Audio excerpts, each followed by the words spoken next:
are live here at Old City Hall where the Moors have returned. Sir, do you have anything to say about this matter? Yeah. Love, truth, peace, freedom, and justice. Yep. Sir, what do you have to say? I just want to put it on the record. I'm not sure. Yeah, what he said. Moore's life matters.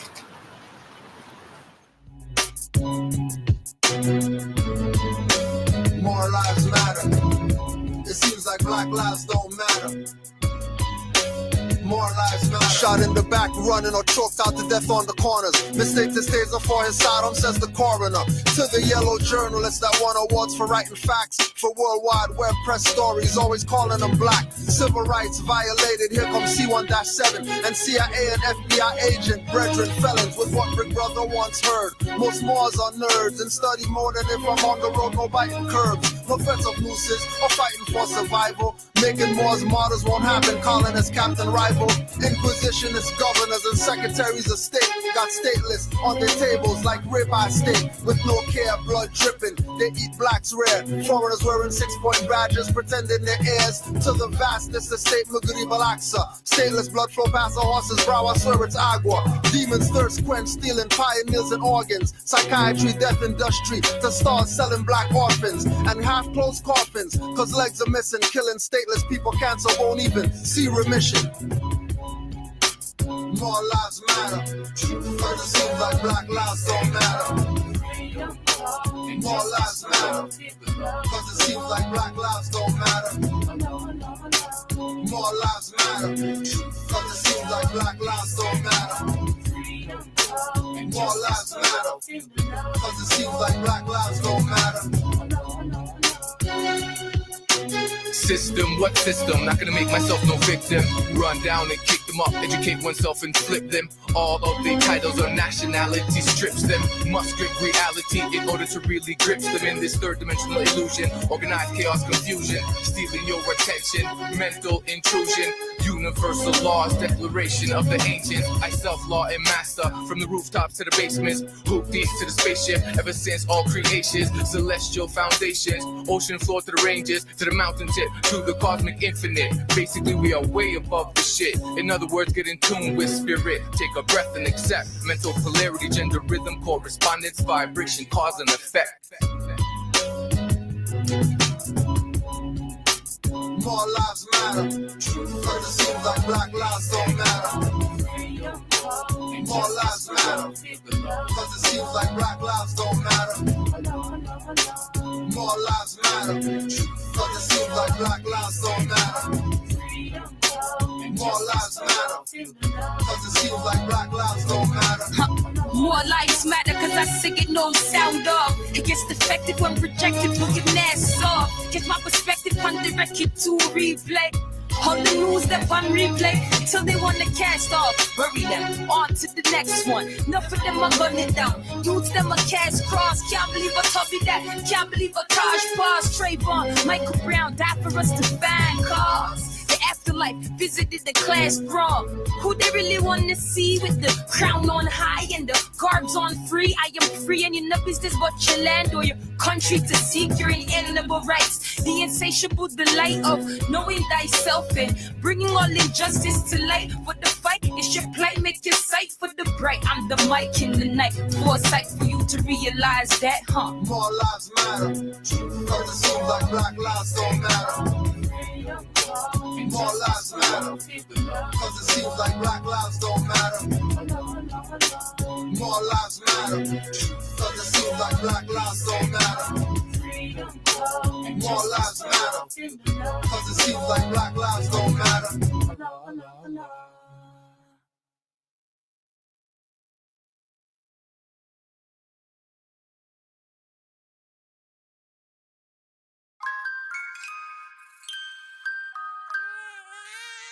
Big ideas. So I was gonna get you in. What? What? I'm rocking. Who says we ain't in the building? Who says we ain't into building? We the Moorish master masons, architects for your children, repping Friday 13th like Jason without the killing. But we promote life, oh, it's all about the feeling. And we invoke light, yo, we them light beings. Though you might see him on the block getting his portion, might be talking to cops, giving them caution. Occasionally wearing his fez when he's walking, see the turning heads, whispering, gawking. But he's locked in and he's zoned out while we boxed in our own We house. study the mystics, the adepts, the magi. Wisdom of the ancients can uncalcify eyes. Possible mission, free mental numbness. Extract the substance, rid minds of dumbness. Use the source, don't care what some purport. As we know by being told, man knows not. Many before the floor, souls got bought. Placed in the devil's hands, ruling the seven lands. To dogma rituals, Negro spirituals. Brainwash subliminal, keeps thinking to a minimal. They're still criminal, in a world digital so pitiful. Mental survival so critical, it's visible. Can you see past righteous blocks? Hashtag zombies with waves of cyber thoughts. No need for cell phones, they speak through saw palms. It's nothing for alarm, chips and forearms. Wind, brass, and bass, such a beautiful serenade. Women feeding me grapes, I'm feeding the Henry serenades. Whether the sky is clear or gray, rain when you hear a fake, giving life to seed. Speaking through who not here today. Show you the future in a glimpse. Then always look to these holes like hallucinatory pimps. Sun walked the desert, been more ever since I found God. Look back, used to see his prince. Forget being a prince, I'm a G. OD, grown man, no Jody. Deny it, you don't know me. Don't make me tap into the old me. That's like a couple hundred years. Walk around town with a couple hundred peers and release the peace of up fears. The sun gon' shine, so what tears? This young brother here just trying to get his third eye clear. Ish, deep, Moors don't sleep. Invest in your mind and body and unleash. Real life rap, spitting over tracks. Conscious thinking and living and then attack. Ish, deep, Moors don't sleep. Invest in your mind and body and unleash. Yeah. Real life rap, Yeah. spitting over tracks. Yeah. Conscious thinking and living and then attack. So as the moon sets, the sun takes its place and spoons on blocks, inspired spots, filled spaces, peel back, rats, who got cases, fire stain the corridors of flemmo faces, game changers, rule benders and no pretenders, style lenders, channel my vibe through the vibrant optic lenses, send a message to our veterans, soldiers up and get it in, we on our verge, we emerge subliminal beings, third eye seeing, still a participant unwilling. They wanna break me, shape, bait, grade me, rolling with my main G, double O-M-B, S-O-N is crazy. For a minute that you think you could take me for a fool like a native to his land, being schooled by a foreign dude. You mistaken me, spiders on the roof, in the dark tools, I've been saying you mistaken me. You better move or I mark it, power pin is my tongue, your existence to target, revealing all lies and deceit on the market. Genocide, carry out in pockets, I knock it down, bulldozer. David to Goliath, it's an exposure. Have some big cats ruling and it's getting closer to your downfall, round up all your soldiers.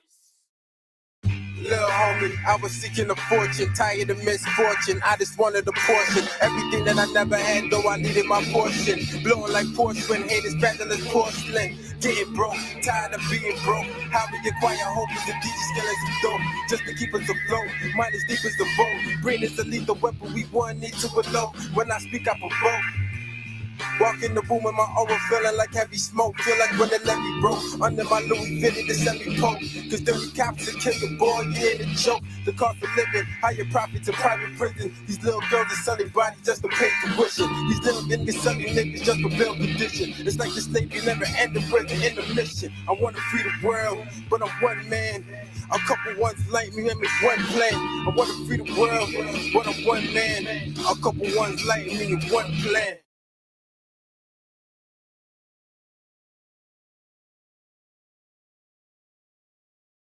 Come see us at Nana's Kitchen. God bless and be safe out there. Love you guys. Nana's Kitchen. Where's it at? Nana's Kitchen. Much love. Bye-bye.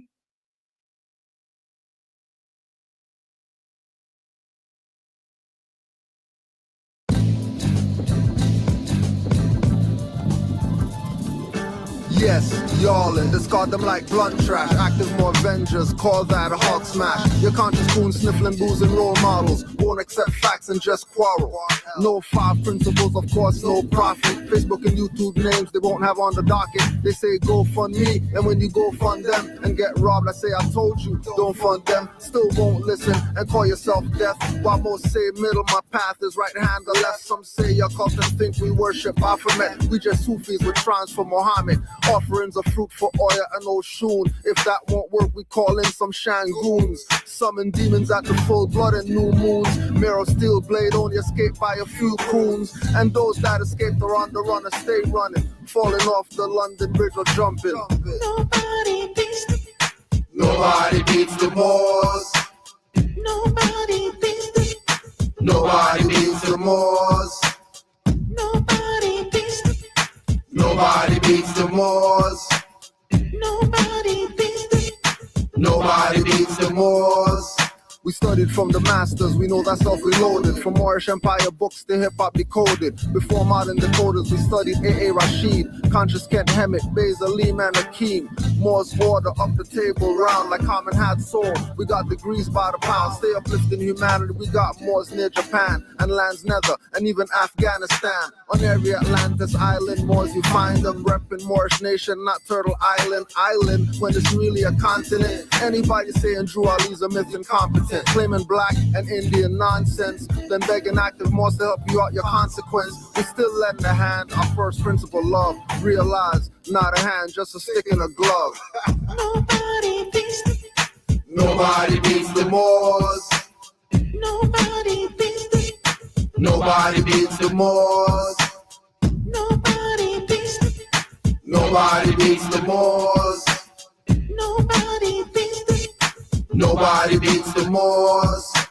On and on till the break of dawn. Many Negro black scholars coin tell pawns. Doing dirty work keep you deaf and dumb. With no love, truth, peace, justice, or freedom. Moors have returned called the ancient ones. We are the copper tone natives, not the Asian ones. Feathers up in turbans, Allah's patient sons. Key man escaped shots from Smith agent guns. Or any coil to broke plans or cease his plots. Not getting a slave name, talking to racist cops. Violating oaths of office and ethics. Never knew I was a Moor, thought I was synthetic. Stop being skeptic, suddenly apologetic. We shut down the psychological warfare methods. Active Moors check it, see it as a lesson. Muftis will know their strength before the foes test it. Nobody beats the Nobody beats the Moors. Nobody beats the Nobody beats the Moors.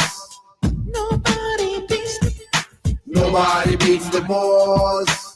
Nobody beats the Nobody beats the Moors. Nobody beats the Moors. Nobody beats the Moors. Nobody beats the Moors. Nobody beats the Moors. Nobody beats the Moors. Nobody beats the Moors. Nobody beats the Moors. Nobody beats the Moors.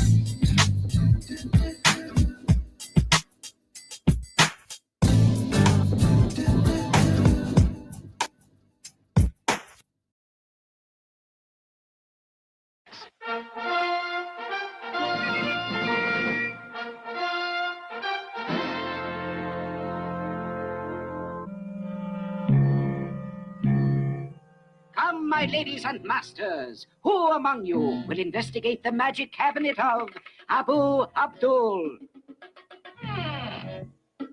Who among you dares to disappear within when I say the mystic words? I think I know how he does the trick. Ho, magician! I, Aramis, of the Queen's Own Guard, will enter your cabinet. I am honored, Effendi. And now, my masters, the mystic words. Alotaro nimshala non grana tu paro.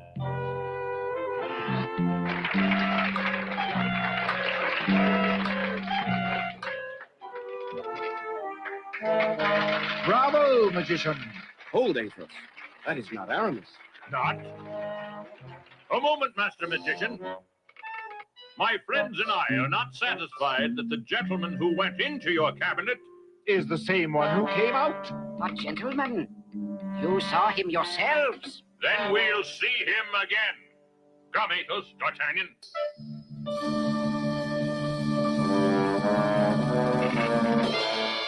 Now, Hajib. We have them, Abdul. To the wharf with the infidel dogs.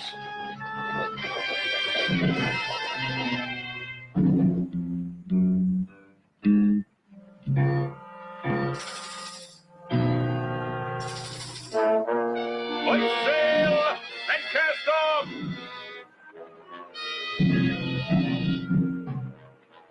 Well? It is done, Excellency, exactly as you commanded.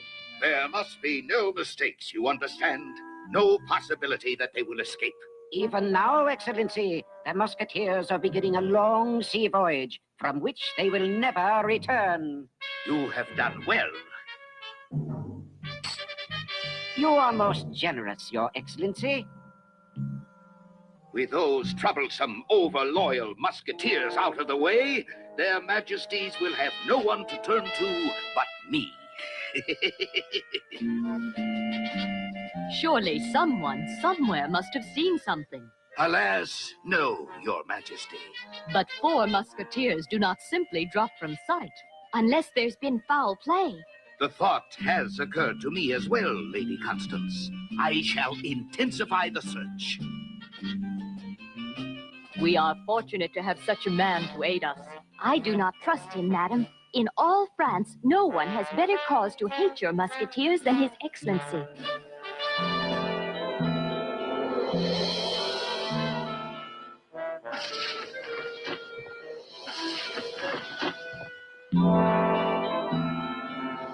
Galley slaves on a Moorish pirate ship. What a fate. Hear me, slaves. So long as you use your oars as directed, you will not feel the bite of a friend here.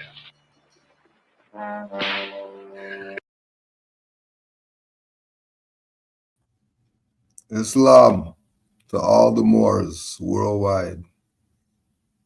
Honors to our prophet. You already know he's the man. You already know he's the man. The honors to Noble Drew Ali for all that he brought, bringing us this truth. Islam, brother Miz. Islam, peace, Moor. Peace, Moors. Everybody tapped in now. That's a fact. All honors due, because without the information he left, it would be hard to connect a lot of dots. It would be hard to connect a lot of dots. But I just want to say, man, you played the cartoon from the jump, and I just hope and I trust people watching didn't let that go over their head when they were speaking about or depicted who the true slaves were, Definitely not. Oh, pardon me. Yeah, I hope that didn't go over anybody's head, man. I know we're going to get into some of this tonight about who the true slaves were. And understanding also that like every nation has endured slavery or suffered slavery due to certain principles of not honoring their mothers and fathers. And I find it interesting. I'll just say from the jump, like when we start looking at etymology, and looking at words for what they actually mean, it's still a part of knowing thyself, right? Because I would say this as well before we just get right into it. Like one of the ways Noble Drew Ali began to uplift Moorish Americans was by teaching them to be themselves or teaching us to be ourselves, right? And I find that like, knowing who you're not is also very it's in correlation to knowing who you are, also knowing who you're not. So when we look at the word slave and understand that actually comes from the word Slavic, I myself understand and do not feel like I'm a descendant of slaves. I know that, many nations endured it. Yes, indeed. But I think that that's against, natural law. the natural order of things, and I don't see myself as a descendant of slaves. And when I say myself, I'm speaking from a perspective of, yes, myself, but also Moorish history. Like when I check the record books, it's quite odd that the story is kind of in reverse. You know, they have those of us who are labeled, whether we know it or not, is another conversation. But the fact is, yes, these are labels: Negro, Black, Colored, Slave. You know what I mean? These are labels. These are not our free national names or appellations.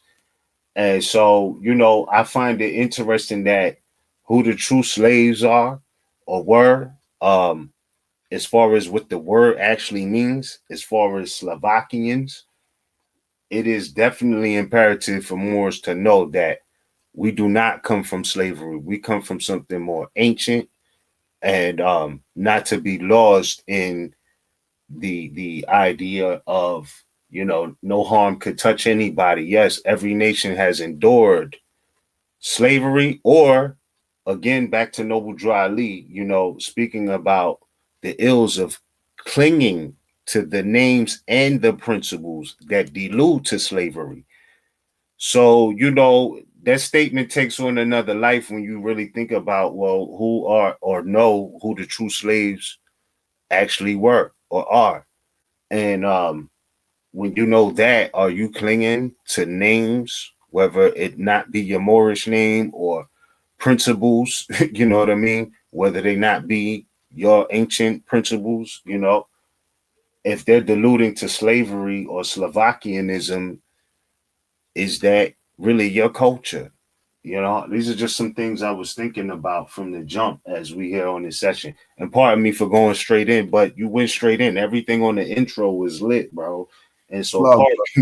you know what I mean? But good, because yeah, because another part of it too is on top of the slave part and being the slave, right? Also look at the opposite about that master, trader, sellout, whoever, Yakub or whoever, that didn't want to do his own work, figured he's going to make somebody a slave. Don't forget that side of it too. Don't get caught up in that. Yeah, it's levels to it. Running with the Moors now, because, well, we're not the European, but we're also, no, you know, like we say, you're gonna find when we start researching Moorish history, you're gonna find good and bad stuff that we did as Moors. There's not some clean slate. Moors were the greatest people in the world, and that's it. Moors did some BS too, just like Moors today do BS. And you're not gonna try to affiliate with them. So don't go research history now and then start affiliating yourself with some traders, taking payoffs from France and all that stuff to put some Europeans in slavery, and put also some of their brothers too in slavery. So when you go check the slave pictures and all that, you see some Asiatics in there, right? If you go Gold Coast and talk to all the Ghanaians and all them people, they're gonna tell you about people selling people into slavery that look like them. So see the both sides of it. We're the point of the European slavery expression, right, opposed to the dark-skinned people in slavery, right, is to show from the language that we can't be that, because that's specific to a certain group of people who were slaves. They even called them that as their name. That's who they became. They were so enslaved. Like, that's their life. You know, just like Drew Ali said, know who you are. Right? Even on the slave side. Because if you really checked it, if you're not a slave, and then we have all this documentation of these individuals who were dark-skinned that went through some type of cruelty and servitude and all that, then there had to be something else. There had to be something else going on. And then who were they before they fell into this condition? Because they weren't originally that. If we go use the facts and the etymology and all that stuff, we see that the pale people are the actual slave first, and then other people became slaves after. But the origin goes back to some pale people, being the Slavs. Them. This is their position, right? It's not like when you go to India or whatever, and you see the Dalits, and then you're thinking that, oh, that's how they are. No, it's not. They were subjugated to be that. The Dalits, the untouchables weren't always untouchable. At one time, they were ruling over there because they were the dark-skinned ones. And again, that shows you, when you go back again to looking at it with the right concept, as far as that whole narrative of the slave and it being tied to our people and our people embracing it and run with it as it's a reality. Remember that none of this confusion would be going on if these people would have listened to Noble Drew Ali in the 1920s and his call to the people that, oh, you don't want to be mistreated and abused and exiled and treated like a ward? Well, proclaim your nationality. Guess what? We're not Negro, black, colored. We're not Negro, black, colored. And then from 1920 to now, we could probably tack on 50 other stuff that our people call themselves, which all of that goes back to being somebody's property. Because if you don't have a nationality, then you're somebody's property. That's the options. You don't have too many. And that property status, that's not the same as the Slavic, whoever's that's their name. That's two different things. So now we know that we have to be prisoners in order to be taken, right? Same thing that they have a constitution. That's what they follow, right? Their stuff. So, okay, so in order for you to be a slave, then you have to be a prisoner. That's why they have jails, to legalize slavery. But the misnomer is that there is prison and wardens and all that stuff when it's plantation. And then you look at it, then you say black community. And then that's a plantation. It's not a neighborhood and people riding bikes and all that stuff. That's not what's going on there. That's a plantation. That's a laboratory. So it's about getting those concepts clear. Getting them clear. Moors already know this. We're not telling Moors anything that Moors don't know. Now, also too, we were talking about the reference, the nature knows. You want to do that now? Because I have a couple there too. Yes, we could go wherever more. Definitely. Because I just wanted to say, like, listen, we're not here to cling to names and principles that allude to slavery. We are not here to apologize for what happened generations before we were born and us still knowing we're Moors. However, we just want to set the record straight, the history straight from what we know. I'm sure there's Moors tapped in that could add on and know more and could offer perspectives. However, I just from this point we're in right now, before we go to this reference, I want to say this, bro. I gotta say this because I find that these references are important and they're valuable. And what I mean by that is in these days and times, they're trying to take certain books out of libraries. Also want to make an acknowledgement that at the Library of Congress, the librarian was a Moorish woman, I believe since 2020, somewhere between right before the pandemic or right after it. But she just got removed or fired under the Trump administration. Now, there's some people who are watching what's happening. I just gotta say this, bro. Before we get into that, they're watching what's happening. And they like, yo, we told y'all this was a part of Project 2025 and all of that. And all I want to say is this: y'all don't have to like us as individuals, but please take heed to the references that we're giving, because you can look at these things and make sure they're in your library, because what they are trying to do is erase certain facts from history, but they've been doing it. So what I mean by that is I came up in the era where one of the commercial bookstores was called Borders. It was called Borders Bookstore. Some of y'all may know what I'm talking about. I don't know one in existence today, anywhere in my circumference, but in earlier days, I would say about a decade and a half ago, maybe a little more or less, that was the bookstore. Now they went out of business and they got this new bookstore called BAM, BAM, Books a Million. And every time I went there, when I asked for a J.A. Rogers book, they always told me that they don't carry that literature. This was 10, 15 years ago.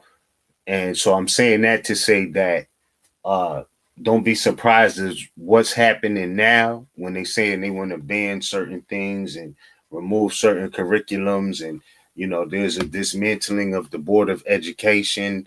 We've been being played on education for decades. Some will even argue hundreds of years. And I understand. So a book like Nature Knows No Color Line, like in these days and times, you be pressed to just go into a commercialized bookstore and get that type of literature, right? They opt to not carry it. So shout out to all of the independent bookstores who carry material and will sell those types of things. It is important. It is important. I don't care how digitized this age is getting. Please understand the physical books are also important. But yes, pardon me on the preface to that. But with the Nature Knows No Color Line piece, we could get into that as far as clarity in history, because Moors, or so-called Negroes, blacks, coloreds, African Americans, didn't come solely from this downtrodden place of being here in America as slaves. Like, there was a history before that. When Noble Drew Ali said every nation has suffered slavery, he was right and exact. There's no cap on that, because the so-called Negro, the so-called black, colored, who are actually factually, as a matter of record, Moors, were not the only people to endure what you call slavery. And it was a point in time where there were actually Moors who were slave masters. And Noble Drew Ali warned you about them too. Be careful, Moors. Some of your own will be trying to put you back in slavery. So that being the case, let me pull this up as well. So I'm right there. I know we're on page 62 of Nature Knows No Color Line. I have it blown up on my page. I don't know if you could blow it up more so the audience could see. This is in the Internet Archive. Obviously, someone who had the book physically uploaded it on there, because you could see their highlight marks. I don't know who that is, but acknowledgement to them for having had the information and their highlights and notes. So that purple line you see, that's not my notes, but I have read this before and was specifically looking for this part. So yeah, page 62 of Nature Knows No Color Line by J.A. Rogers, a legend, right? He says the Moors, and I don't want to just say he said, because he's given references throughout this whole book. And I also will say one of the things that studying him and also having studied etymology before studying him like that is that reading his literature, it gives you a perspective of refinement. Like you have to refine certain things. Like sometimes the jewels is in the dirt, sometimes the jewels is in the mud. But you got to know how to understand sometimes the truth and falsehood strangely mixed. But I think that's what etymology is for that element of refinement, for what you're studying. So he says on page 62, the Moors were finally thrust out of Spain in the 17th century, but they continued to be a maritime power. Maritime power meaning a power on the ocean, on the waterways, right? So on both elements on this foundation we call earth and on water. But it says Moorish sea rovers raided the coast of Western Europe and the British Isles for slaves. And I'm going to read that again. It said Moorish sea rovers raided the coast of Western Europe and the British Isles for slaves, whom they sold in the great white market at Salé. And I just want to say, again, I come up in an era where if somebody was selling movies on DVD and CDs on DVD, they would call that the black market. And so when I read this and they talking about selling Europeans off the British Isle, you know, and they would sell them into the great white market at Salé, I'm looking like, well, hold on. And then you look at the word Salé, it's really French for sale. So they were selling them in the white market, what they call the white market. But I know it's levels to that too. So this conversation could just go so many different ways based off, again, the etymology of the word white, but for the parlance of what they were using it in, right? The Moors were, again, they raided the coast of Western Europe and the British Isles for slaves whom they sold in the great white market at Salé. It says Moulay Ismail, the great emperor, since Yaqub al-Mansur had an army of captured quote unquote white slaves and 25,000 other quote unquote white slaves of both sexes to build his colossal palace and stables at Meknes. Moulay Ismail himself was the son of this again is not my own words, but just sharing study. It says Moulay Ismail himself was the son of the ugliest and most wretched unmixed Negro female slave.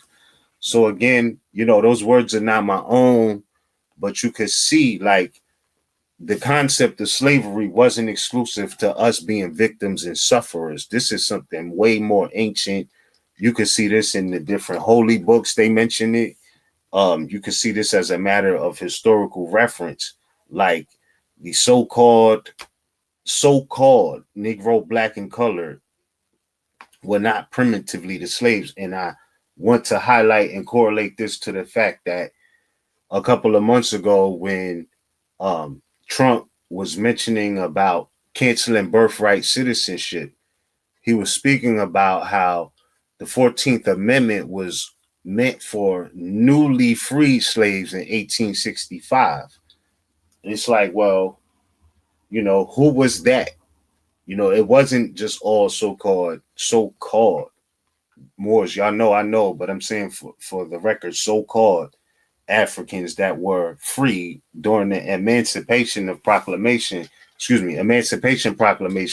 because we also know emancipation doesn't mean free either. It means transfer.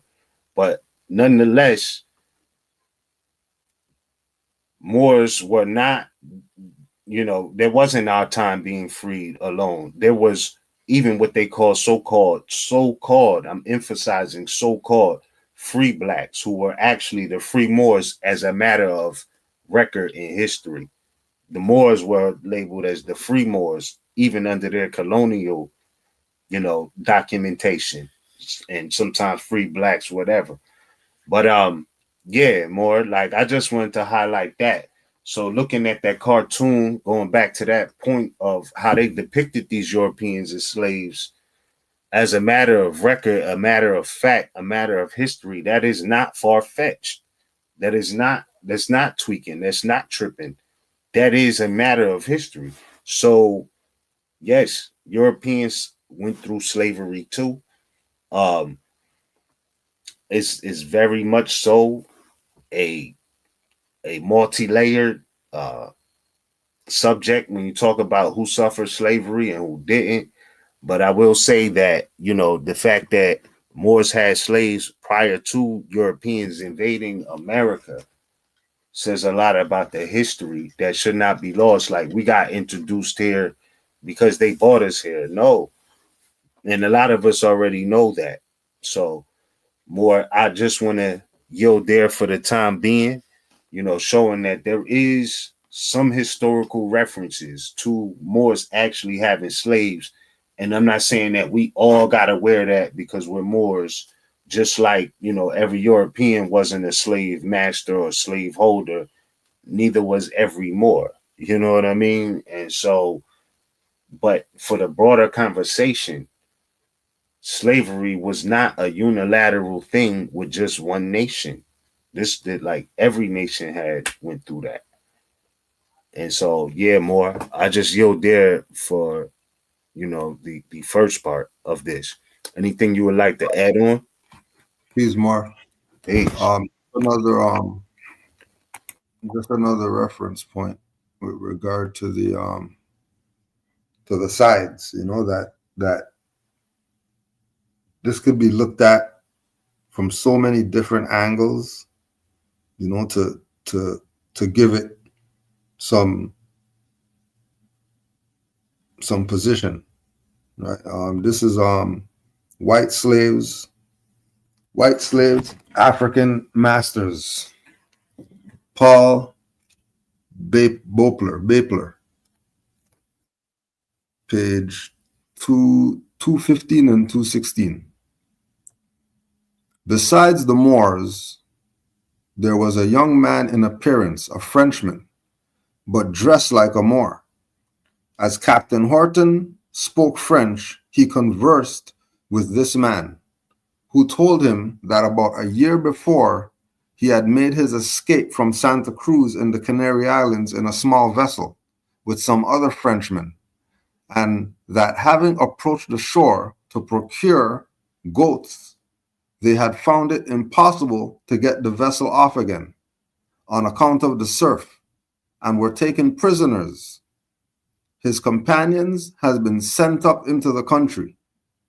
As he associated and ate and slept with the Moors, Adams was of the opinion that he had turned Mohammedan, although he assured Captain Horton that he had not done so. So the idea of this realm of there being this servitude caste of people that are in all different nations, because like Juali said, every nation suffered slavery. Right? Within the servitude, there were individuals, take this Frenchman, who was a prisoner and became what? One of these people's property. But he wasn't like the other ones. He was dressed as a Moor, and he was around the Moors. Matter of fact, we would have thought that this European Frenchman converted to Mohammedanism the way he was acting. And then he's assuring that, no, and I didn't convert. Like, I can still practice my whatever it is that I practice as a Frenchman. And when you look at now when you transition from some modern European slavery under the Moors, and then you bring that stuff over here and you start talking about what they're doing over here, it's totally different. Totally different. You might not find that there was even certain people, you know, they would have cut that person up and everybody took home a piece or whatever. Over there, you're hearing or you're reading about modern Europeans inheriting land and all this from masters,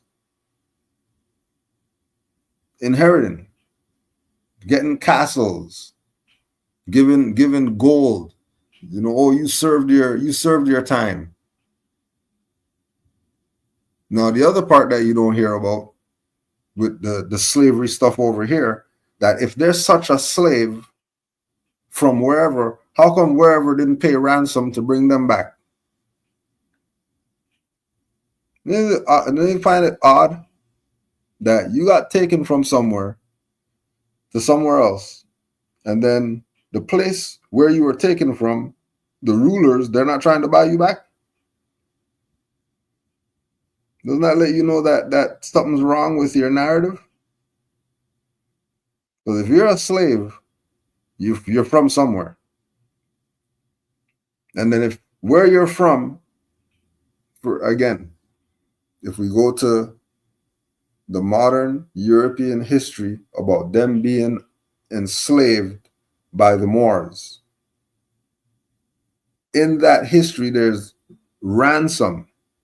There's a ransom history in the slave history of these modern Europeans with the Barbary pirates. There's a history of ransom. It's a whole thing about being able to kidnap the right individual to have somebody pay you to get them back. And that's actually a study. And then these Moors had mastered this. So all they did was they were just going on kidnapping people and getting paid heavy ransoms. People writing home, please send everything that you have. You don't hear about that commitment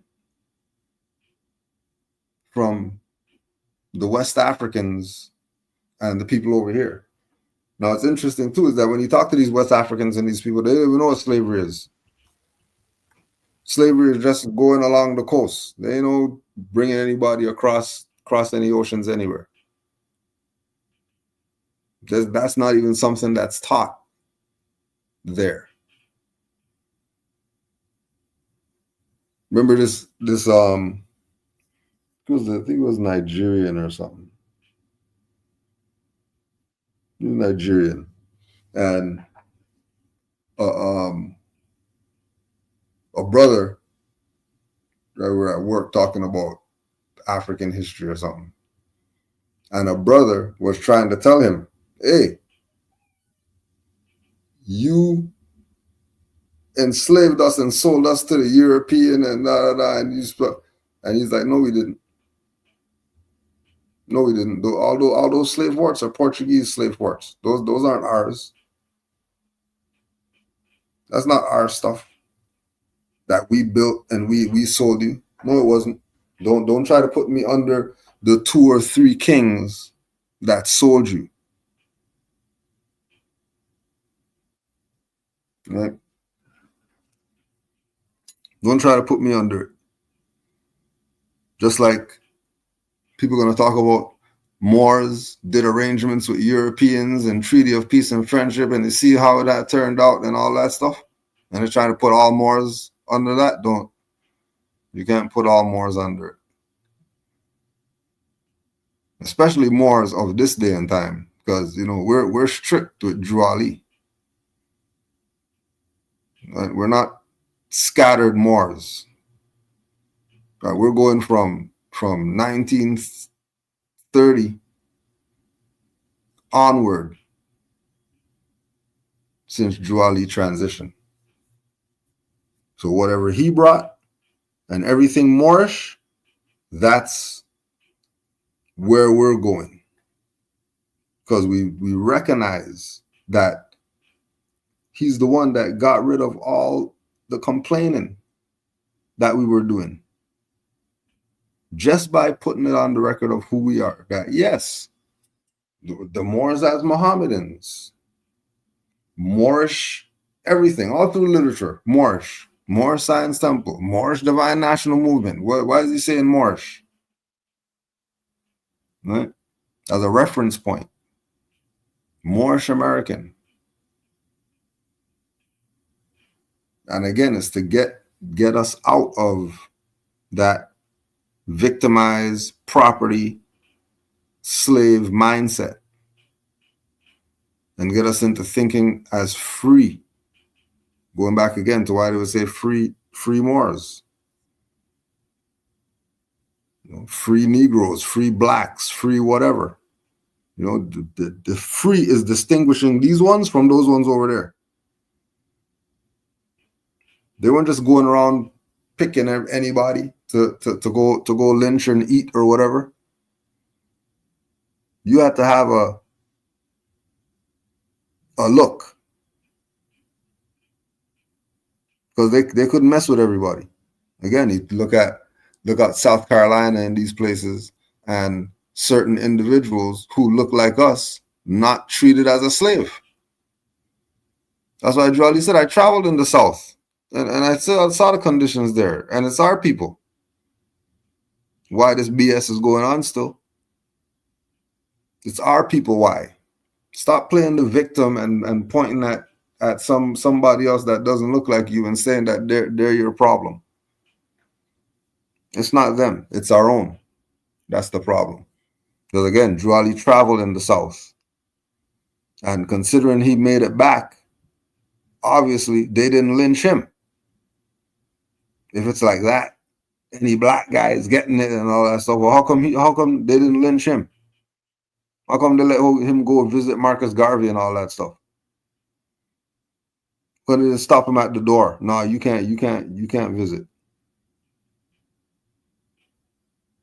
Again, the perspective or the perspectives.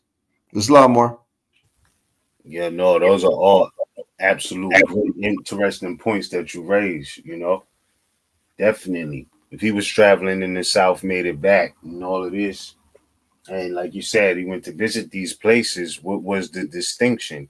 Because again, there's some people who say I never seen that sign. They was alive in that era, and they be like, I never seen a no colored sign and none of that.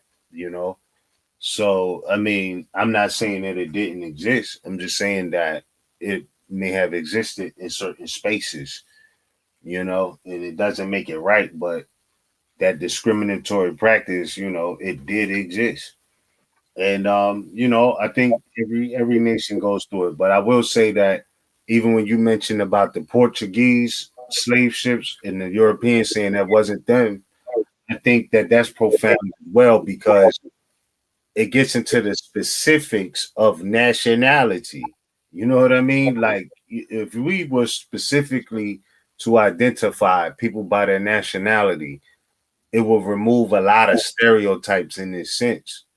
Because if we're to say that all Europeans are so-called white people, right, as is going on for some, right, like that would kind of be mixing all of their history, which isn't absolutely accurate, right? Like, because what the Irish went through, and I'm not here sympathizing or feeling sorry for the past. I know some things are foul, but I'm saying, in a certain sense, there was similarities in the discriminatory aspect.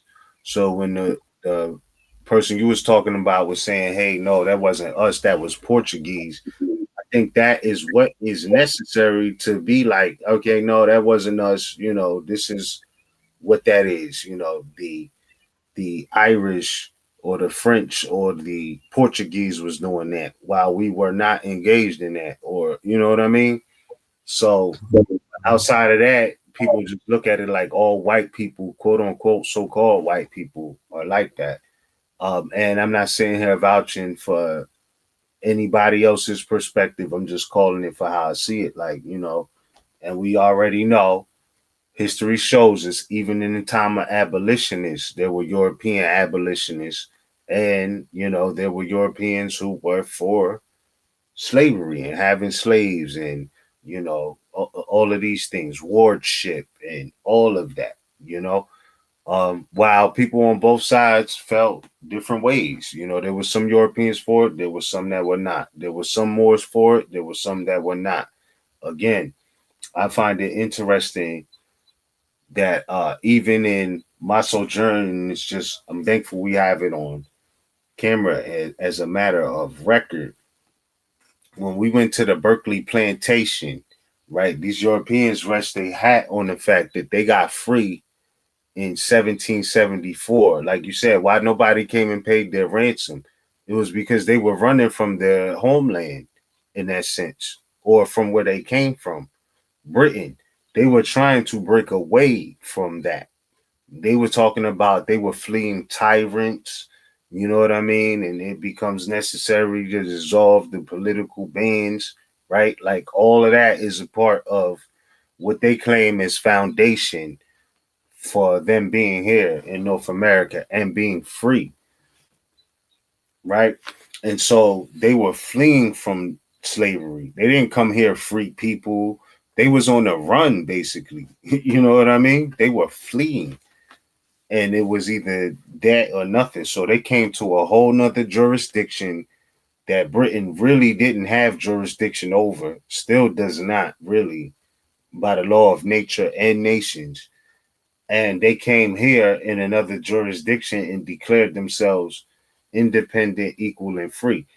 So they rest their hat on their freedom being in 1774 when they broke away from Great Britain. That's them. That's the Europeans who came over here and colonized 13 colonies, right? And that's their origin. Like they come from that. They came from slavery. We were already here free, chilling. You know what I mean? And I'm not saying everything was peach and cream and, you know, milk and honey, but I'm saying that, you know, they weren't involved yet. And so when they came in that aspect of fleeing Britain, they were technically still slaves. So again, you know, and some of them were bought here by Moors from Britain. Notice when they say that Moors invaded or was going up the coast of Europe, including the British Isles, they didn't say England. England came later. They renamed Britain England. But nonetheless, you know, they were fleeing from that jurisdiction. And yeah, they came here, set up shop, but they were born on the president, again, being at the Berkeley plantation, the president was born on a plantation, President Harrison or McClellan. I know we got the footage. Pardon me. I want to get it right. Well, don't worry. You can yield. I just played a wonderful beam footage right now. Yo, roll the beautiful beam footage. and let's get to it because timelines, timestamps mean everything. Timestamps mean everything. Yeah.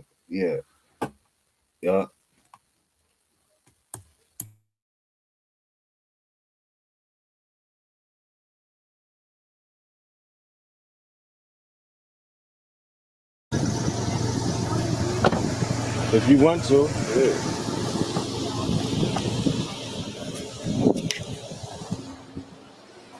check this out here.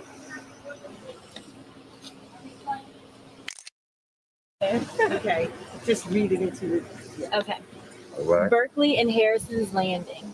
A short distance south, the place was first settled in 1619 but was abandoned.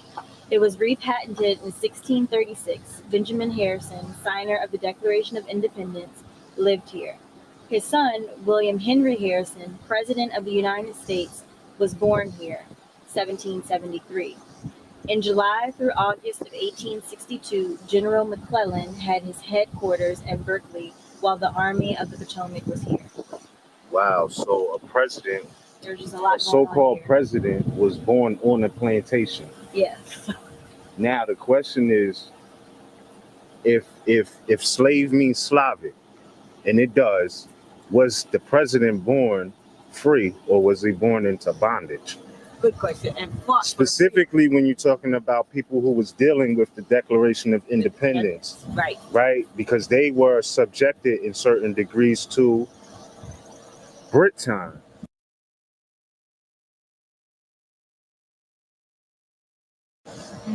And others, right? So the question is really,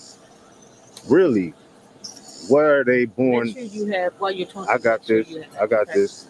So the question really is, was he born into quote unquote slavery? Now that's a good question, and the reason that is asked is because as we find out, that the original plantation dwellers Mhm. were modern Europeans under the hand of the British. Yeah. Which they later now call English.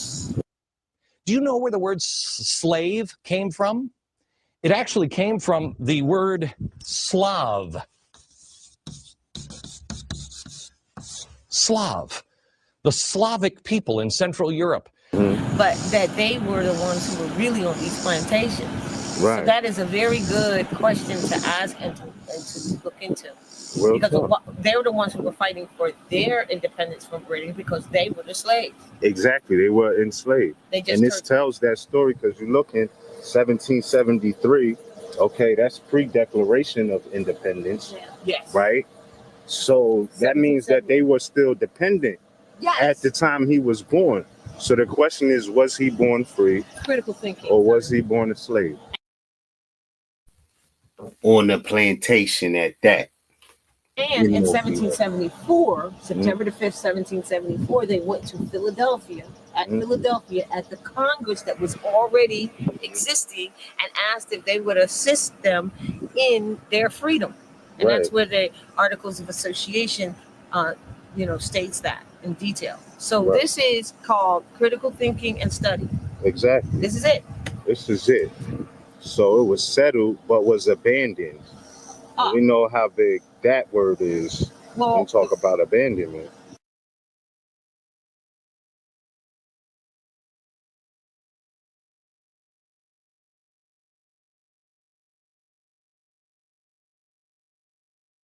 Well, the first settlement, remember we read in White Cargo, the book that they have out now, White Cargo, telling the truth about the fact that they were the original slaves on these plantations in the American land. It says that the very first attempt at the English settlement prior to James River was abandoned because they died and they didn't make it. They abandoned that mission, but then they were successful for the James River.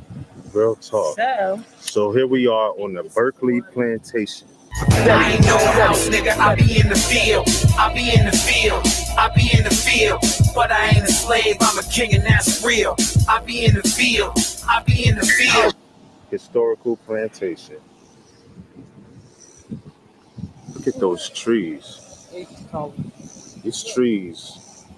Is that ivy growing? Like, you know how long them trees been there?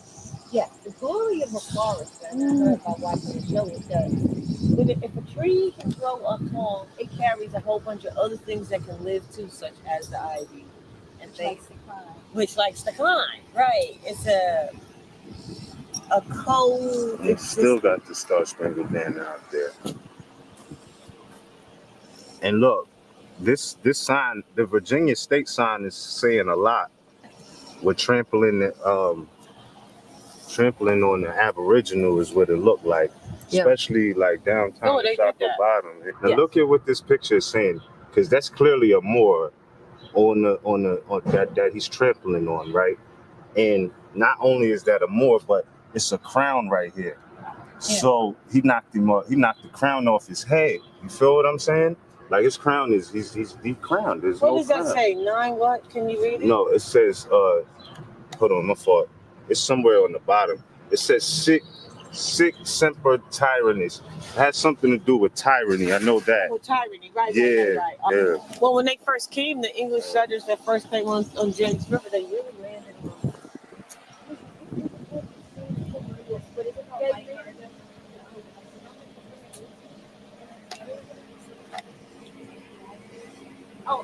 Conserve.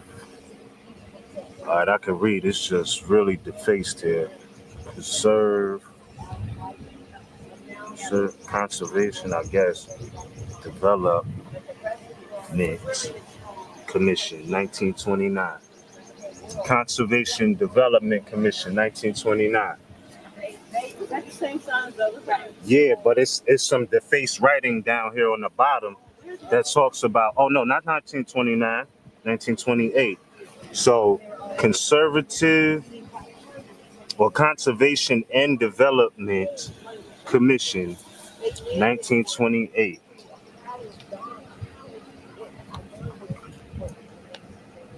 Hold on, let's see what this says. And that's what applies. Trying to make this out. Oh, less something company, fam.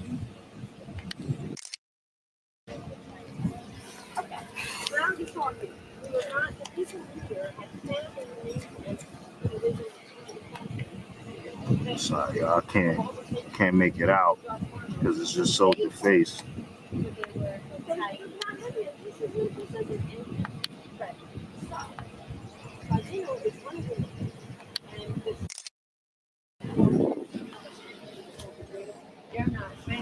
If you go, Yeah, here it go. It does say conservation. I don't know if y'all can see. Oh yeah, conservation and development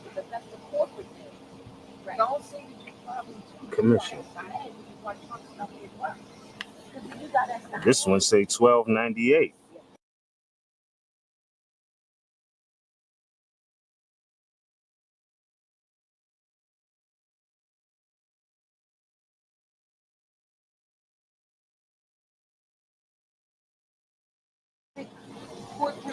The hell?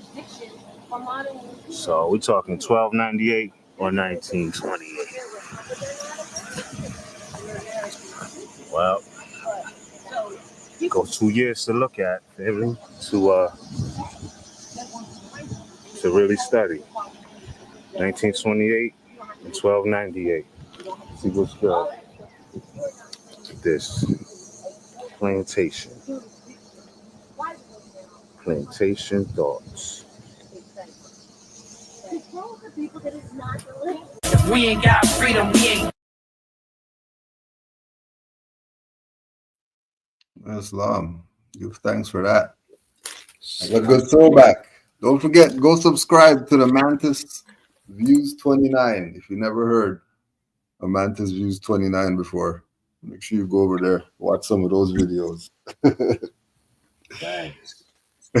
I've been contemplating some more on the way, you know what I mean? But hey, more, if I could just speak on it real quick, you know, as far as my contribution to the conversation in the topic of the slaves or not, I mean, I emphasize it on the spot.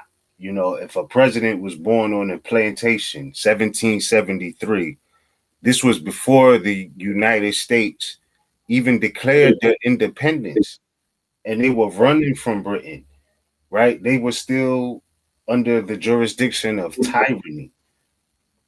At that time, 1773, when that president was born on that plantation, so-called Virginia, I have to question, was he born a slave in 1773? Still to this day, I think so.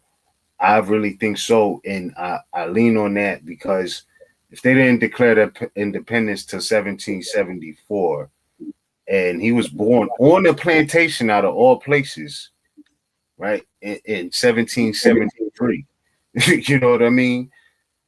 I just got it. I look at that like he had to be born a slave because, again, slavery wasn't just something that applied to the so-called of this day and time Negro, black, and colored. That's not what that was. So, yeah, that was one thing. And also the date flip blew my mind. Y'all see me remain calm for the sake of just taking in the information at the time. Yeah. Well, that blew my mind. I'm like, oh, and you could see somebody literally, they had to torch the metal plaque. You see the burn off on it, like how it's melted in a sense, and the dates are tweaked. And I'm like, and you know, on one side it say 1298, and on the other side is flipped to say 1928. So automatically 1928, Moors, y'all already know what I'm thinking, right? Like you already know the first thing that come to mind when I'm seeing 1928. I'm like, hold on, this is crazy.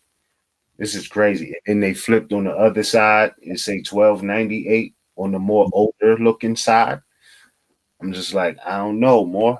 Like, I don't know. It's just one of them things where it's like the truth is always there, though it may seem silent. It's there. You know what I mean? So, yeah. For sure.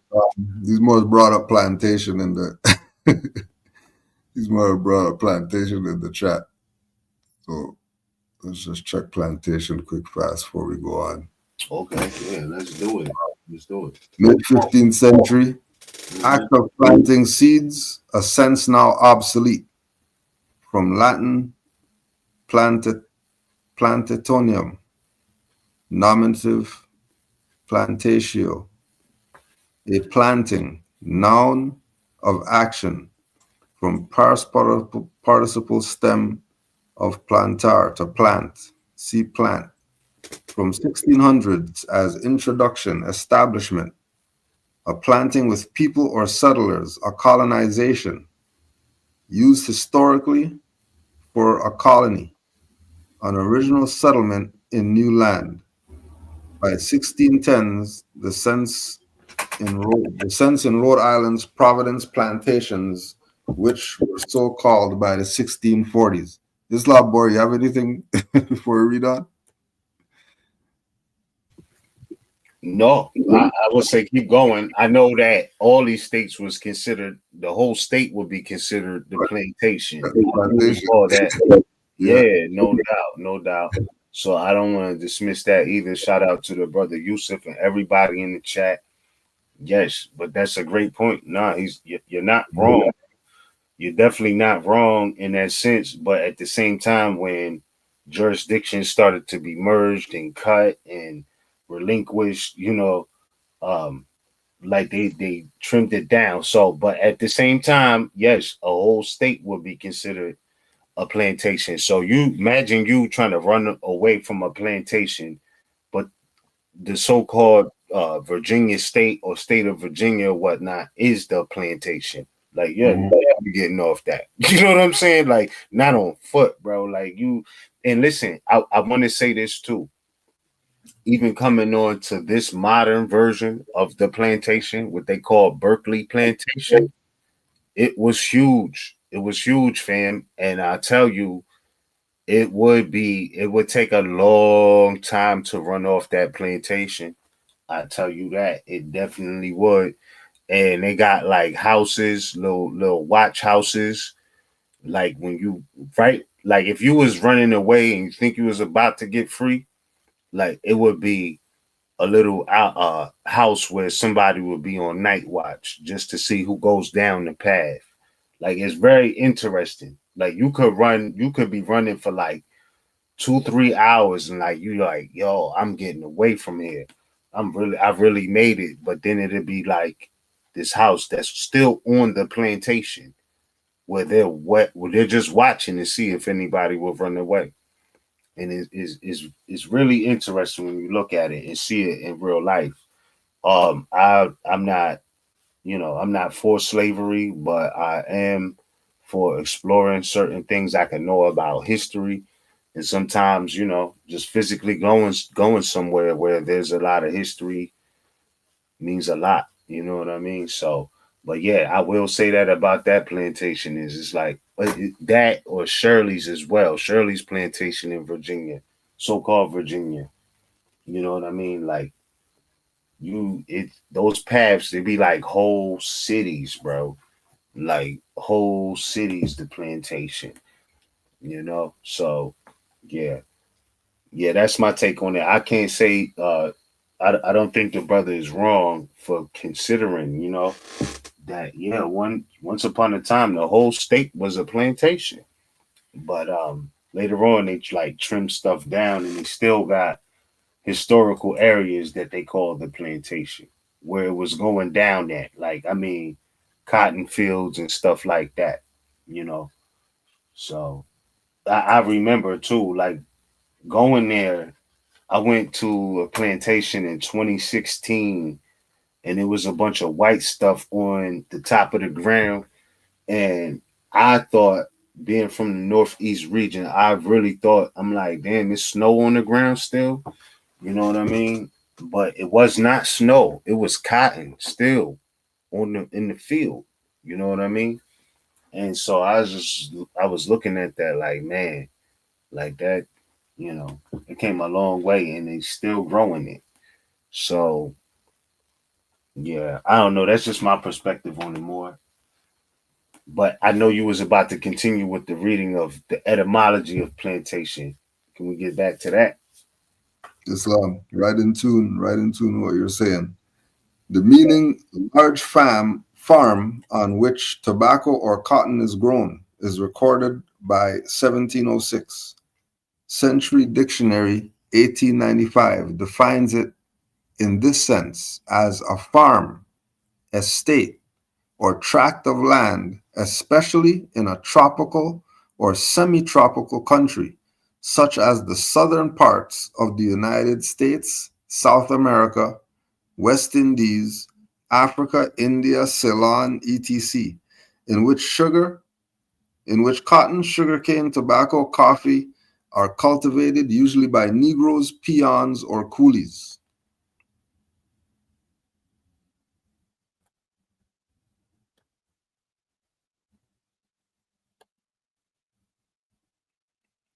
Right? A large farm or an estate, plantation. Remember, notice that's the common estate. Tract of land. And in semi-tropical countries. And then keep in mind with the whole thing with the plantation, the idea of the people settling, the people from somewhere else settling. And when they settled, that thing was a plantation, and then those grew into what we have today, whether it's jails, cities, corporations, businesses, all the same stuff, punching the clock, all that is the plantation working, and then the energy is the cotton. It's all the same. Getting the people in some way, shape, or form to be in some type of wardship status, because remember, there's the law of balance, so it's either one or the other. There's no gray area, especially anymore, especially now. Right? It's either what it is or what it is not. There's no middle area. So there has to be a specific choice that's being made. There's no guessing. There has to be knowing right now. So know that, yeah, that's plantation. I'm not in a plantation. I'm not in a city. That's not my license. That's not my passport. That's not my. Well, knowing. And the most important thing of knowing is who it is you are. And once you know who you are, then all this other stuff will be figured out. Easy. But our people like to do stuff backwards. Right? They want to pull carts with horses behind them and all that. And say it's racism why they're not going anywhere. And then more start talking and bringing up certain things, and right.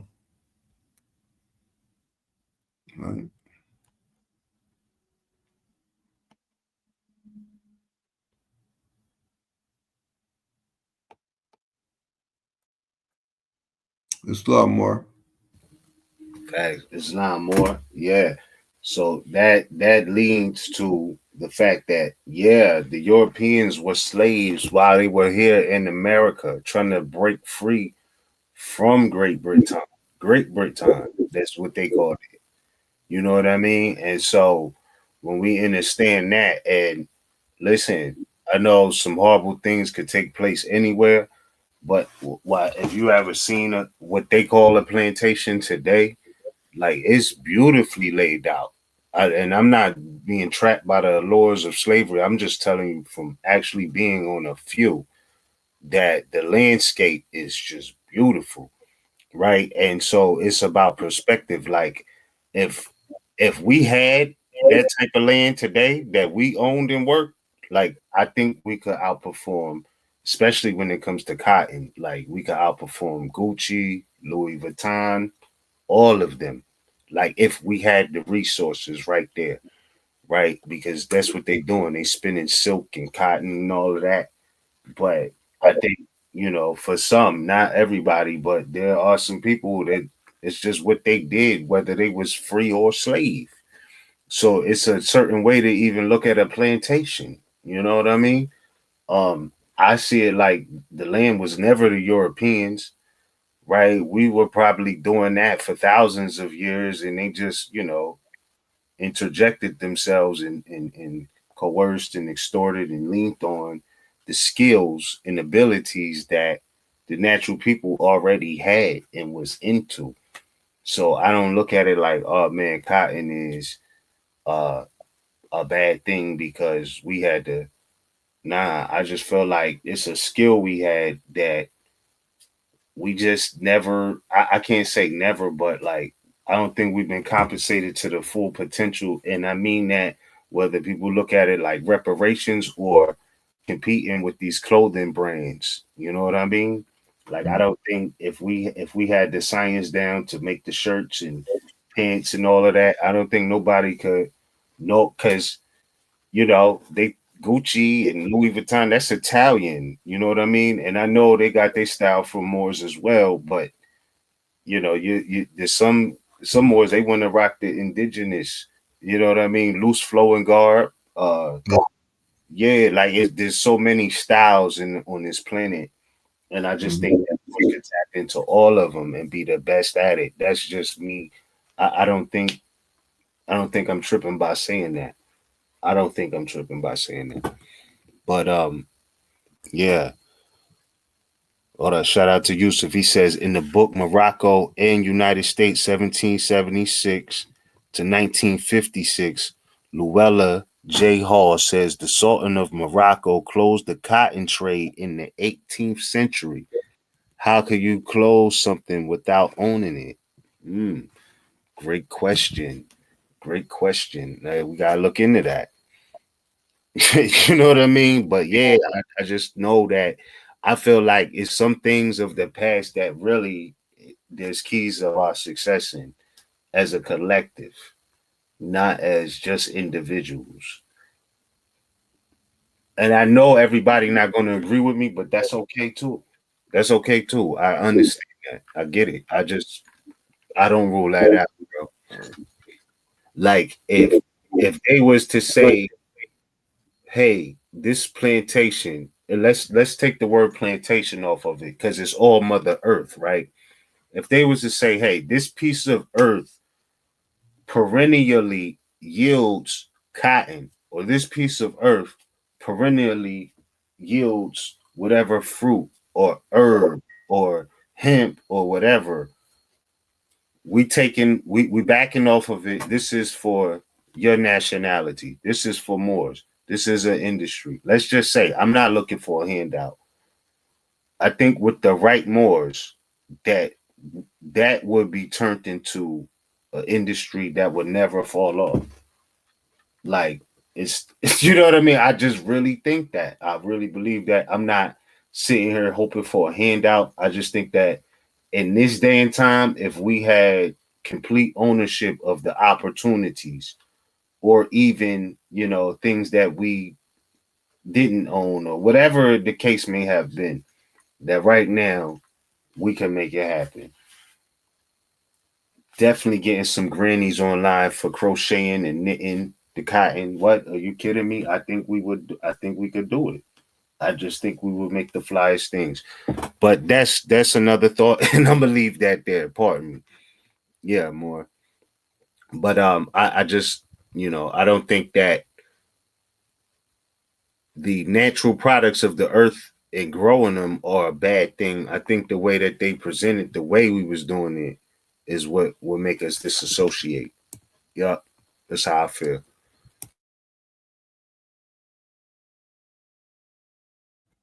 It's a lot more.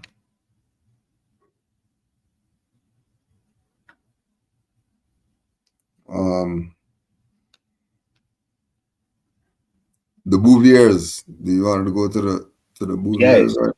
Yeah, but before we do, I just want to say I seen somebody put in the chat, facts, Moors are the best farmers. And I just want to put this and preface this before we go into that definition, because I know we spoke about it years ago, but I feel like I really do think that it would be best to refresh there because of what's going on.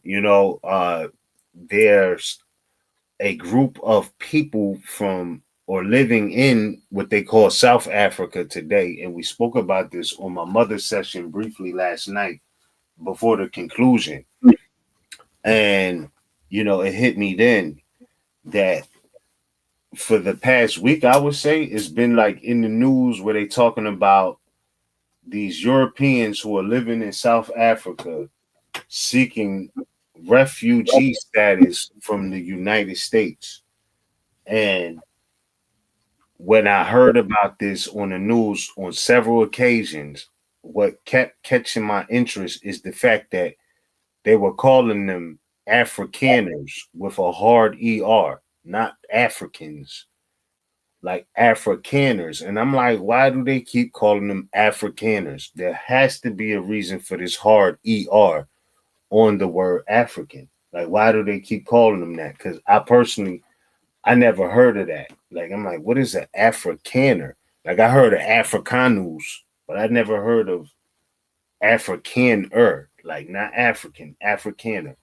So I'm like, man. So I mentioned it on my mother's session last night, and a brother put in the chat response that, a Afrikaner is defined as a Dutch settler in South Africa. And so I looked it up afterwards, and I came to the same conclusion from the resources I have available that a Afrikaner with the hard ER is a descendant of a Dutch settler in South Africa. And so I'm like, okay, this is the distinguishment between what they would call an African and an Afrikaner, is that an Afrikaner is a descendant of a foreign nation who is into the agriculture. Hence why they keep saying, oh, these are farmers that are being abused and all of this. And again, I'll say, I know that South Africa decolonizing is not new. There's articles 10 years ago where they were telling the Europeans to go ahead and get on. You know what I mean? Get up out of here. And they were labeled as squatters when they was really just decolonizing their land. Y'all don't have to agree with me, but that's really what it was.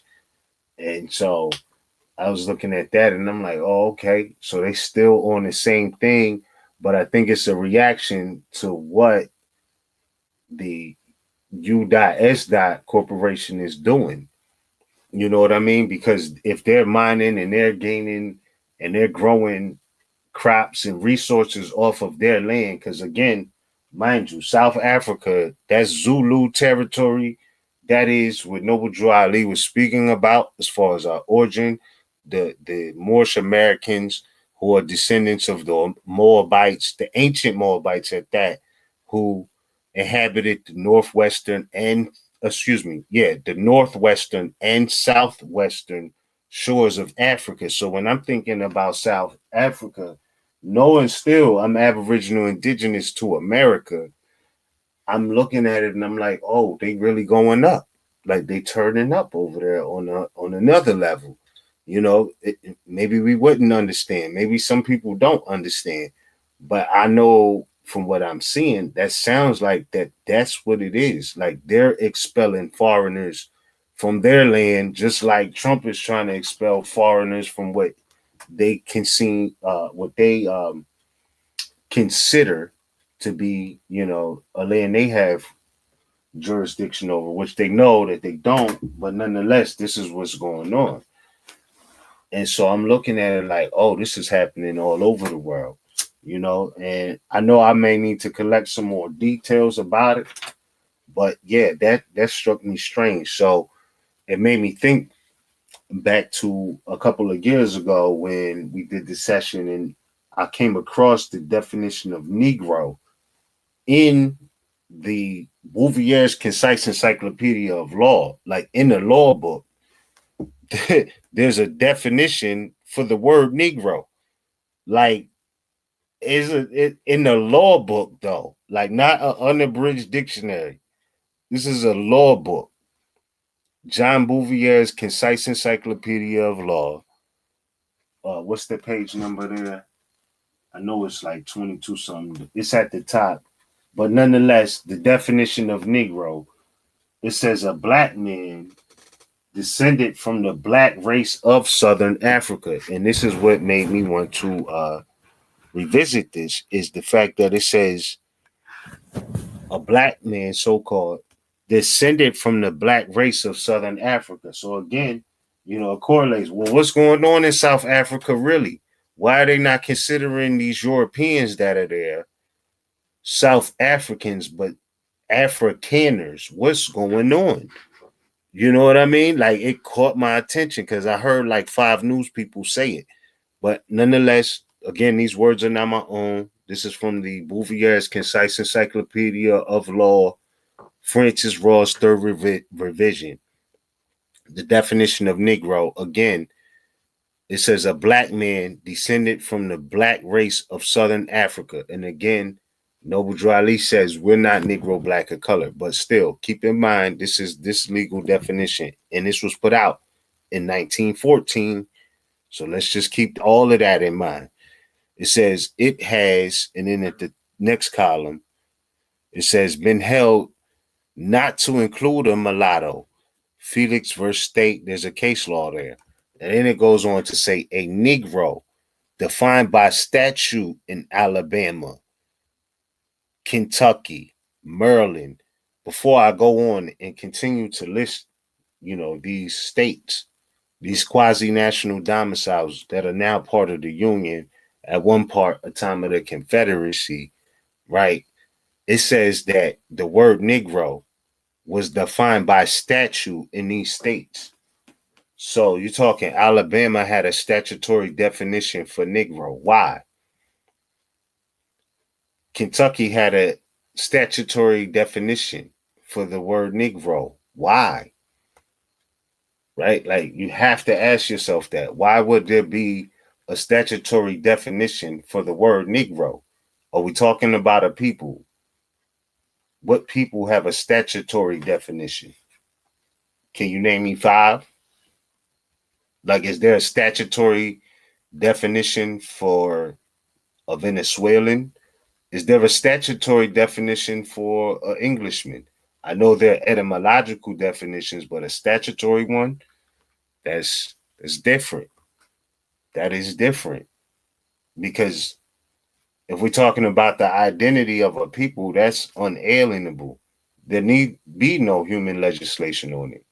Why was there human legislation on the word Negro in different states, though?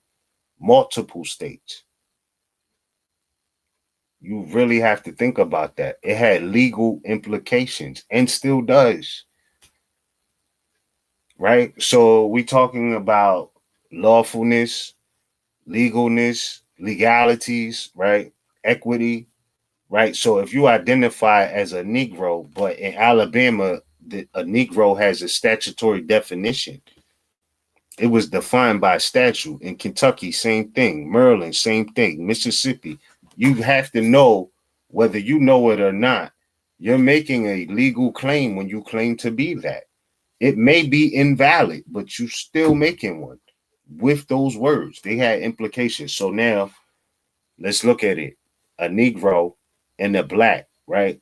Negro and black mean the same exact thing, right? Negro is Spanish, black is English, but they are this. It means the same thing.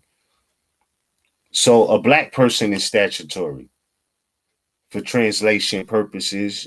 You know what I mean? Like, if a Negro is, and Negro and black mean the same thing, it also is a statutory thing. It's not natural.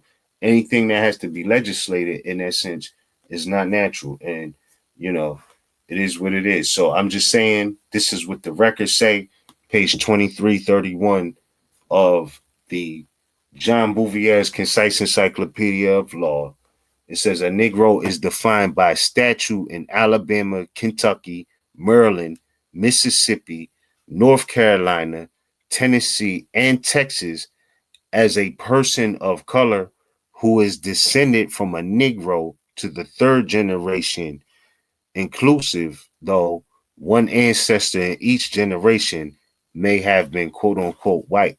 Now, look, it says in Florida, Georgia, Indiana, Minnesota, Missouri, and South Carolina, where there is as much as 1/8 Negro blood, in Nebraska and Oregon, 1/4, and so apparently in Virginia and Michigan, it was held in Monroe versus Collins. And before I go on, I just want to re-emphasize, why would all of these states have to legislate what the definition of a Negro means?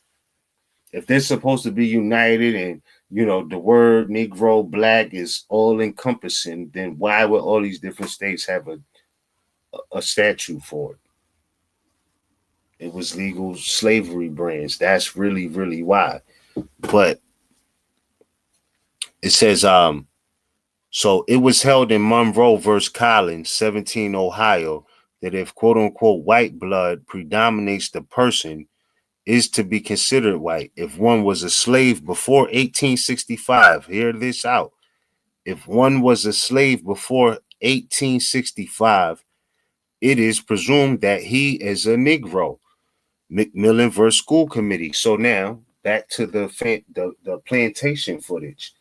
If this president was born on the plantation before 1865, right? 1773. That's also before 1774, which is the Declaration of Independence. So we're talking about both aspects, right? Before the Declaration of Independence and before 1865, you have a former president of the United States of America who was born on a plantation, obviously into slavery or bondage. So I'm just saying that again, you know, that if one was a slave before 1865, it is presumed that he is a Negro. Europeans were enslaved before 1865. It does not mean Negro, nigga, all of that. It does not mean a people. It is a classification of a character. Yeah, it's really like that. It's definitely really like that. So I'm just saying there's case law there. McMillan versus School Committee, 107, North Carolina, 60912 SE. Like y'all can read it. Y'all can read it for yourselves. It's all there. You know what I mean?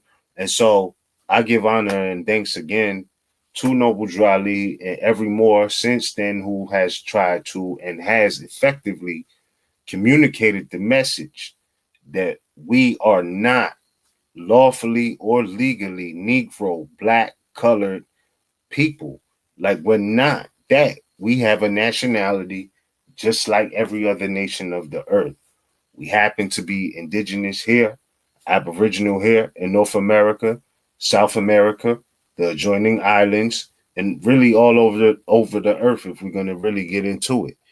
But yeah, so again, it says it was held in Monroe versus Collins that if white blood predominates, the person is to be considered white. If one was a slave, again, this is what I want to highlight. If one was a slave before 1865, it is presumed that he is a Negro, and the case law is there. And then it goes on to say, if it appears that a person usually associates with Negroes, it is evidence that he is one. Hopkins versus Bowers, 111, North Carolina, 175. Y'all can read the rest of the case law for yourself. I'm just saying that to say that if they're saying that according to that case law, right? If it appears that a person usually associates with Negroes, it is evidence that he is one. Like, yo, that's crazy, bro. So if let's just say for sake of argument, Moors are hanging or have a European friend that they socialize with or whatever, right? You mean to tell me that that person could be considered that European could be considered a Moor based off of the fact alone that he associates with them? No, that's not how nationality works. Why would that work legally with the brand Negro? Because Negro is not a nationality. So it sounds like, people who may be around gangs but not in the gang, they would say, oh, you're associated with them, you are one. Like it doesn't reflect nationality at all.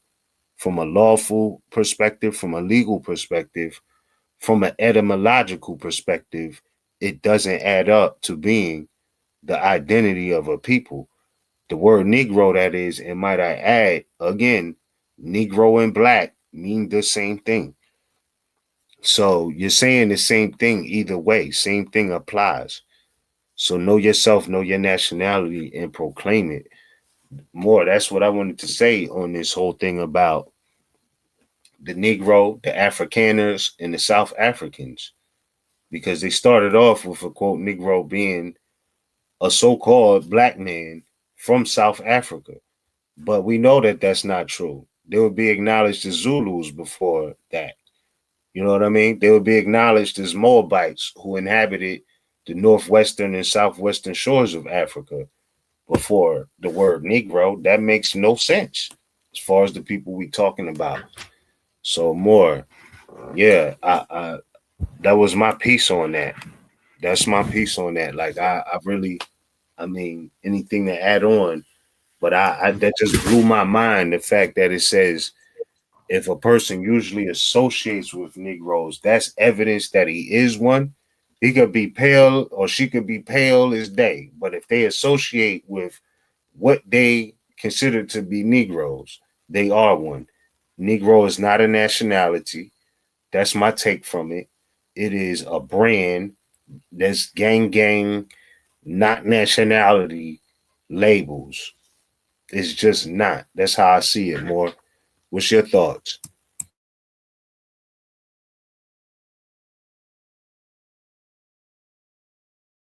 Islam, like you said, we always want to make sure that we refer to Noble Drew Ali and that these things that we're talking about, he was talking about 100 years ago. And the neglect of his teachings, the neglect of it, is why we're in this judgment pot as a people right now. We shouldn't have to be going over this stuff with people as far as raising their consciousness or whatever. They're supposed to be here, or been supposed to be here. We're supposed to be actually getting some stuff done. Well, because of the lacking of the correct mindset, correct concepts, free from mental slavery, we have to do this. So, and again, which is why we bring up from 100 years ago, Noble Drew Ali saying the exact stuff that we're talking about. So it's not like we're making this stuff up. Right? It was all laid out. The word Negro deludes in the Latin language to the word nigger, and the same as the word colored deludes to anything that is painted, varnished, and dyed. And every nation must bear a national descent name of their forefathers, because honoring thy fathers and thy mothers, your days will be lengthened upon this earth. These names have never been recognized by any true American citizens of this day. Through your free national name, you are known and recognized by all nations of the earth that are recognized by its said national government in which they live. The 14th and 15th Amendments brought the North and South in unit, placing the Southerners, who were at that time without power, with the constitutional body of power. And at that time, 1865, the free national constitution law that was enforced since 1774 declared all men equal and free. And if all men are declared by the free national constitution to be free and equal, since the Constitution has never been changed, there is no need for the application of the 14th and 15th Amendments for the salvation of our people and citizens. Okay, going back to President Guy being born on plantations and all that. The word Negro alluding to nigger, and the nigger is the troglodyte, which is the heterogeneous hybrid species being, and colored is not our people, because we don't change colors and stuff like that. Certain people change more colors than you. You beat them, you know, they're blue and black and, you know, the cold, the red and all this, and have nerve to call somebody else colored. Just like some people have nerve to call themselves black when they're brown, and they're sticking to it, and they're hard pressed on it that this is who they are when they're actually living a lie. And by not having a national descent name of their forefathers, they're selling their stuff out, and they want to complain about the pot of boiling water that they jumped in. So there is but one supreme issue for my people to use to redeem that which was lost, and that is through the above statements. Then the lion and the lamb can lay down together in yonder hills, and neither will be harmed, because love, truth, peace, freedom, and justice will be reigning in this land. In those days, the United States will be one of the greatest civilized and prosperous governments of the world.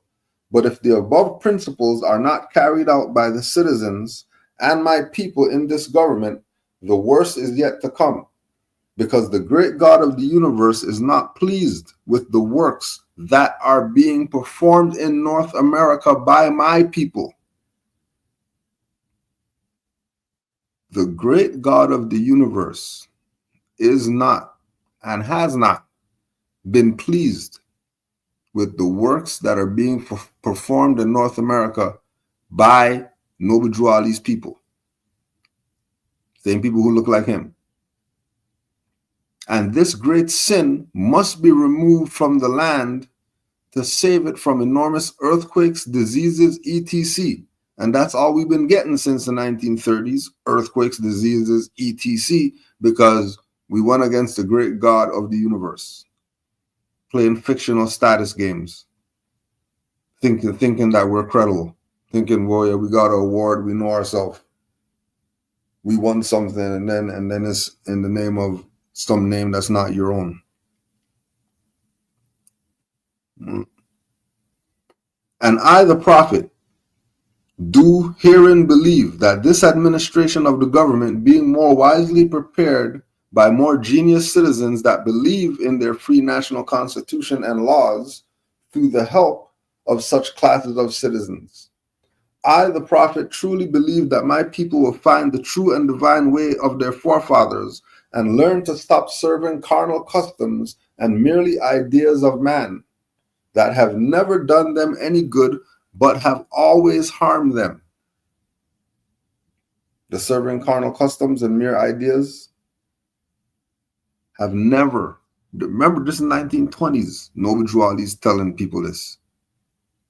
And then those that took heed to what he was saying, they saved themselves. And then all the rest, you're seeing their descendants today zombied out. No idea who they are, calling themselves all types of fictions that Noble Drew Ali told them that's not who you are, when it was only 3 of them that they were using. Now you have 50 names of fraud that you can call yourself.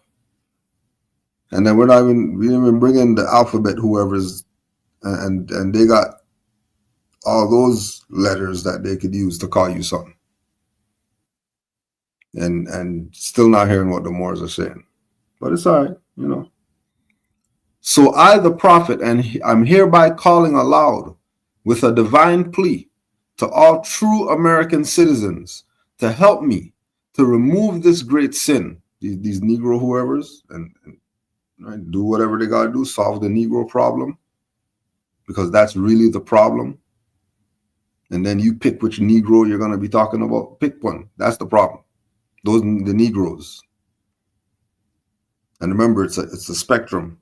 So, don't think Negroes and then you're thinking in yourself, some dark-skinned guy running on a plantation. That's not the only Negro. So I, the prophet, am hereby calling aloud with a divine plea to all true American citizens to help me to remove this great sin which has been committed and is being practiced by my people in the United States of America, because they know it is not the true and divine way. And without understanding, they have fallen from the true light into utter darkness of sin. And there is not a nation on earth today that will recognize them socially, religiously, politically, or economically, etc., in their present condition of their endeavorment in which they themselves try to force upon a civilized world. They will not refrain from their sinful ways of action, and their deeds have brought Jim Crowism, segregation, and everything that brings harm to human beings on earth. And they fought the Southerner for all these great misuses. But I have traveled in the South, and I have examined the conditions there, and it is the works of my people continuously practicing the things which bring dishonor, disgrace, and disrespect to any nation that lives the life. And I am hereby calling on all true American citizens for moral support and finance to help me in my great missionary work to bring my people out of darkness into the marvelous light. From the prophet. And like the master teacher said, that should be read over and over and over and over and over and over and over and over again. Because Noble Drew Ali brought us everything. Everything. All we had to do was take what he was presenting, check it out ourselves, prove it wrong. You can't. All right, then this is what it is then. There can't be anything else if you can't prove this stuff wrong. And to date, no school of thought, whoever, has been able to prove him wrong. Even one of the Moors brought up the ex-NOI, say I should have just stayed a Moor. Like, why'd I even go be NOI? I'm wasting my time. All these years putting all this finance, all this time into this sellout thing. If I just stayed a Moor, I would be better off today. This NOI guy.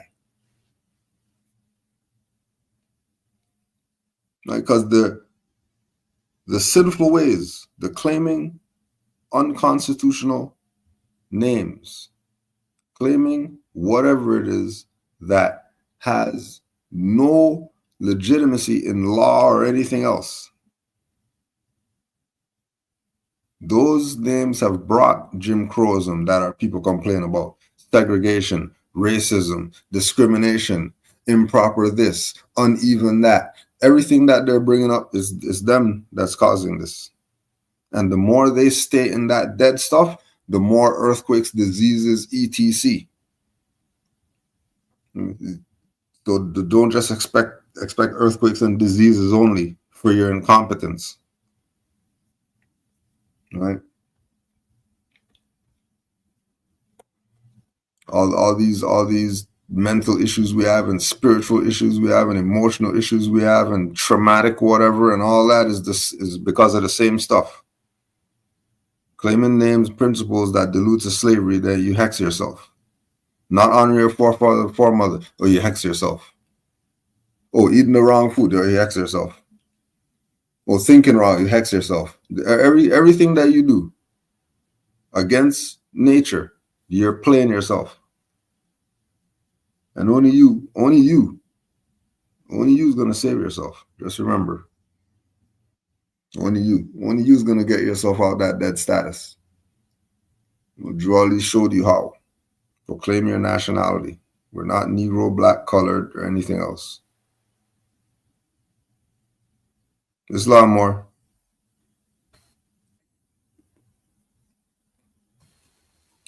Islam more peace, for sure.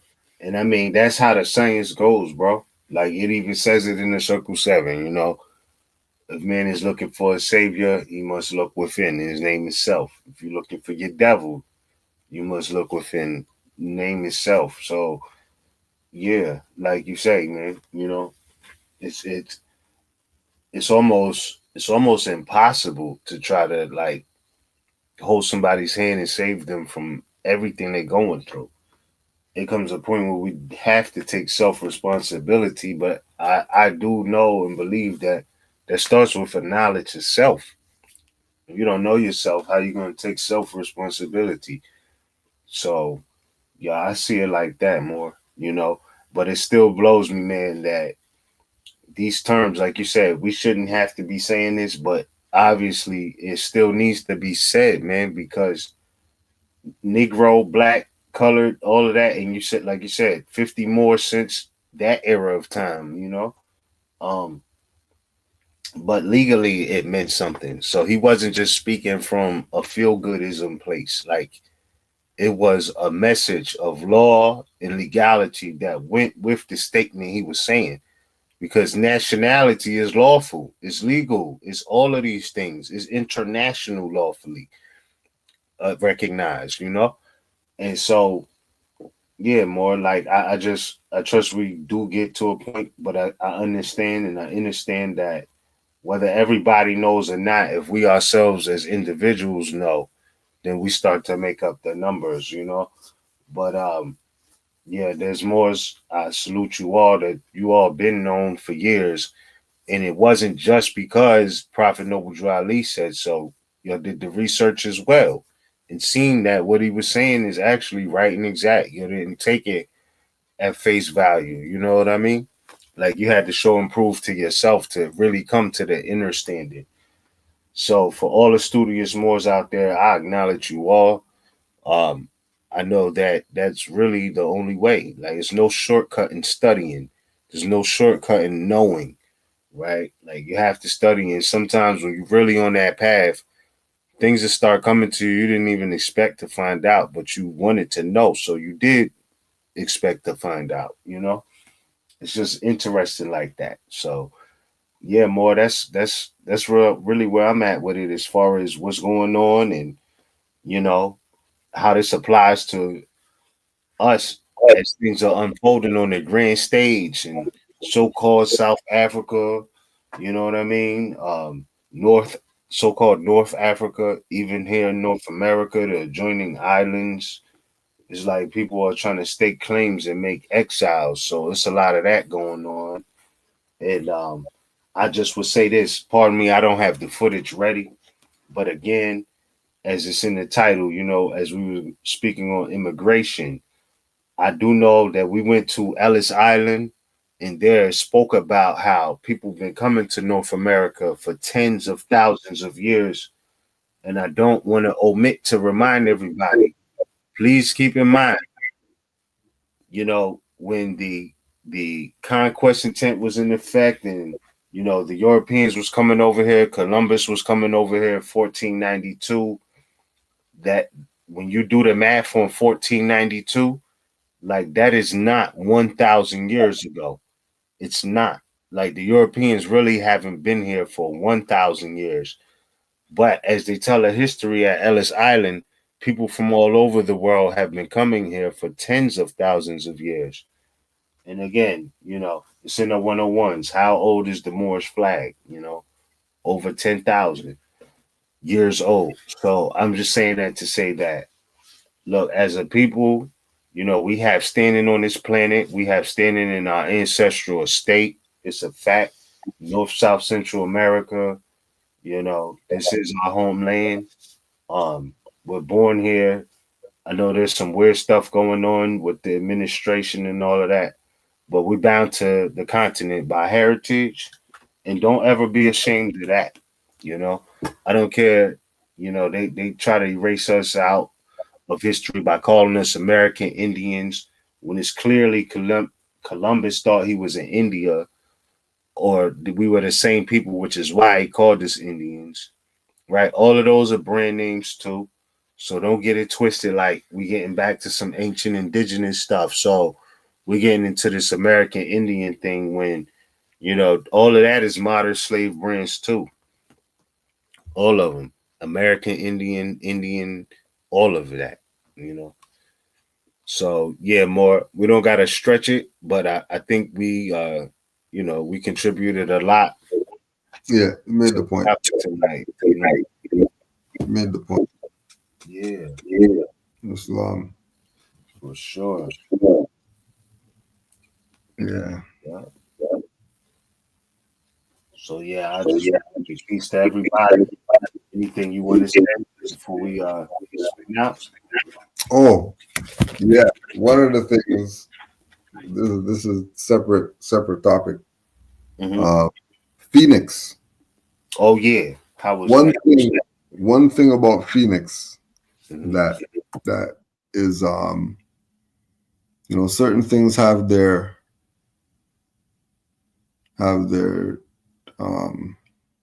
whatever that belongs to them. But I see somebody had a question in the chat too. But the sunsets, the Phoenix sunsets are like some outer, just like a different place or something.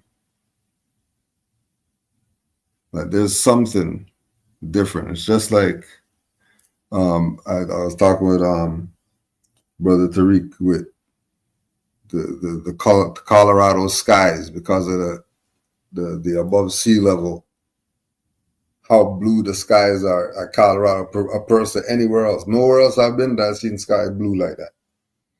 Right? Same thing with the sunset thing with Phoenix. So it's and it's like it's the same.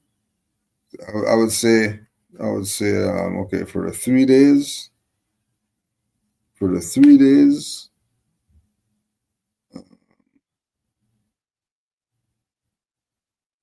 the set is different than the rise. Like there's no hoopla for the rise. The set though, the set is it's some mind thing with the different colors and I don't know, but the sunsets were what is it, memorializing, Right, no doubt. And let me ask you, because from my understanding, like they say, Phoenix area is like a valley. When you was looking at these sunsets, was it like skyscrapers in your view, or did you get like nothing, a clear view of like land in mountains or desert?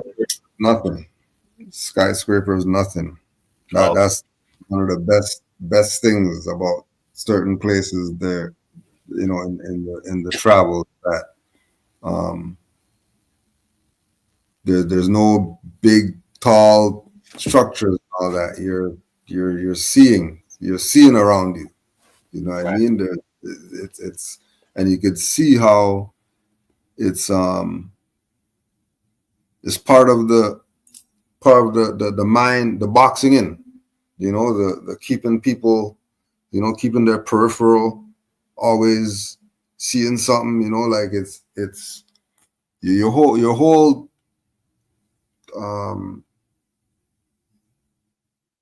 view is different because of there not being tall structures. Facts. Like you could look in a direction and you can see toward something way over there that's not being blocked by something. No obstacles. It's yeah. I like that about it. And a lot of other places too, that's just, they're not city, per se. You know what I mean? It's not that vibe. It's more, it's way more calm. Yeah. Just with the people, just the energy. It's not really hustle bustle, even though there's traffic and whatever. It's not the same thing. And you could see that, being in certain environments could really mess with your with how you exist. You know what I mean? Like the environment could really kill how you think. You know, That is very like true, bro. not having the sun all the time and being there for 3 days and having sun is like, damn, this is I forgot what it's like having so much sun.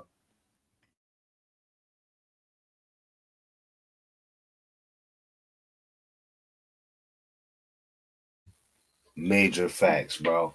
I absolutely understand where you're coming from, bro, because I come from the lowlands on the East Coast. So, like, you know, I grew up like kind of close to sea level.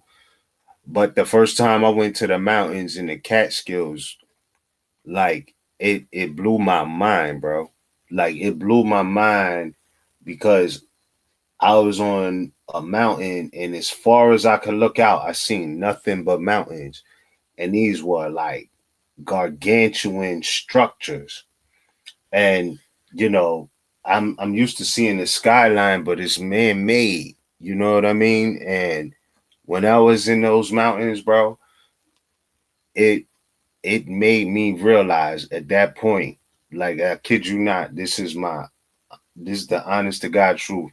Like at that moment, nobody could tell me anything. I knew God was real, bro. Like I knew God was real because I'm used to seeing skyscrapers, but man didn't make these. These are just natural gargantuan structures, bro. Like Yeah, I can't even explain it. I just was like, yo, wow, God is amazing. exactly what it is. That's True and exactly living what. God. Yeah, Allah is amazing. You know what I mean? The true and living God. Whatever language is better for you all. The true and living God, Allah, God, Parabrahma, whatever, right? Brahma. Like I knew in that moment, like my goodness. And yeah, so different perspectives in different environments. It does open you up to a different outlook on life, period. You know, staying in one environment could yeah, that's not good. You gotta move around sometimes, you know. Yeah. Yeah. Well, let me get you this one in the chat. What do Moors think about the new trend going around about a Haitian empire instead of Moorish empire and Tartarian architecture instead of Moorish architecture? You know, I don't I'm not sure. I'm not sure how to feel about that. You know what I mean? Because I don't hold no animosity to our Haitian family at all. But I have spoke to some where like they denounce being Moors or Moabites. They say that the Hebrew, we're not Moors, we Haitian. I don't know. I don't know. Like I know I'm not quote unquote Haitian. I know they are brethrens and sistrens and family. You know what I'm saying? I trust. I hope all is well. There's a lot to learn from them in the historical aspect. But yeah, I'm not Haitian. I'm a Moor. I will forever claim that. You know what I mean? I understand that Moroccan etymologically or more etymologically and American mean the same thing. So we talking North, South, and Central America and the adjoining islands. But I mean, if it works for them, it works for them. I'm not sitting here hating on our cousins or none of that. But yeah, I don't know. I don't know.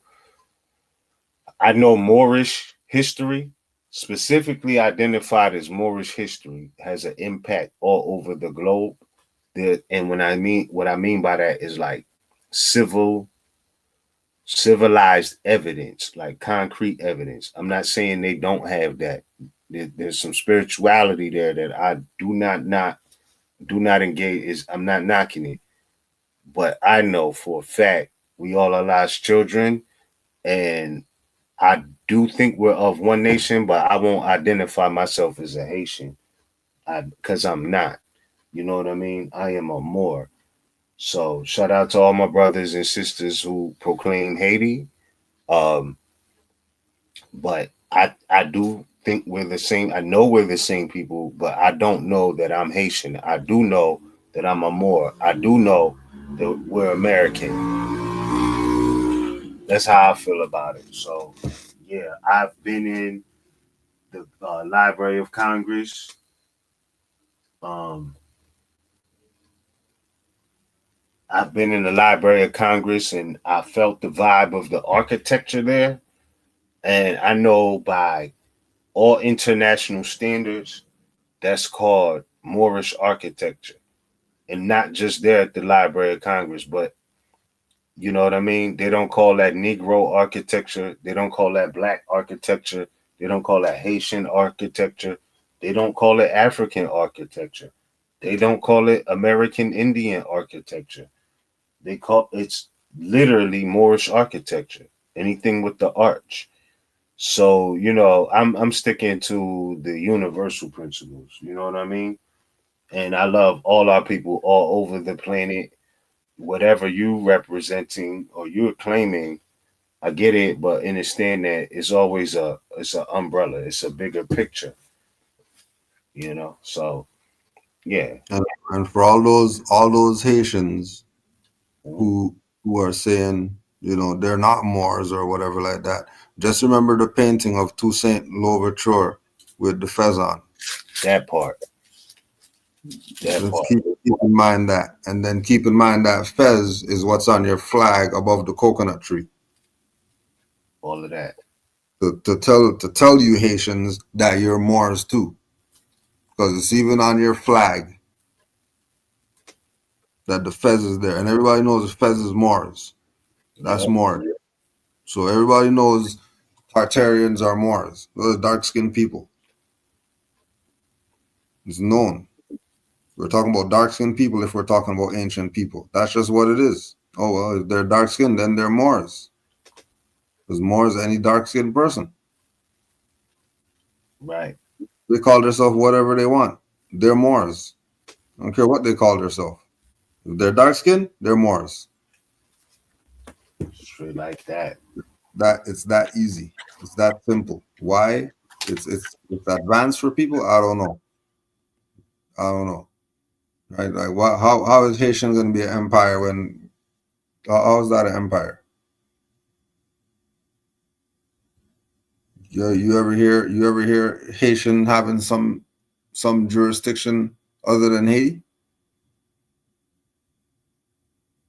Never, ever. There's no way that there's a Haitian empire. There's no way. And again, the Tartarian psyop, that when you go research in the Tartarian history, all they're talking about is Moorish.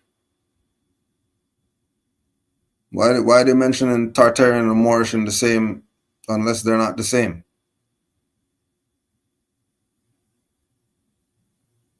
And it's just, you know, Jwali said think. A lot of people don't want to think. You think, then you have to accept. Yeah. And that's also, I'm pretty sure, in the definition of free white person, it speaks about the Tartars. Mm-hmm. Yeah. As well as saying that it does not mean Caucasian race. It mentions the inhabitants of Northern Africa, the Berbers, the Tartars. Like white was never a title that applied to the European. That's how far it come. Not because we're saying so and we're trying to be them. As a matter of historical record, it really never applied to them until modern days, right? And so I think all of that has to be considered, you know. But yeah, more like I don't I'm not sitting here hating on anybody claiming anything, but I don't I can't claim to be Haitian. Though I do see a commonality in us claiming to be Moors because that's really what it is. That is the provable fact.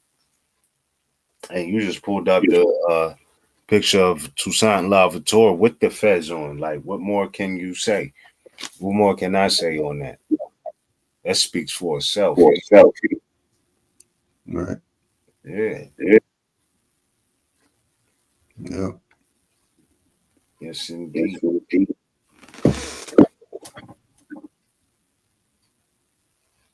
Yeah, Moore. It was a great build as usual.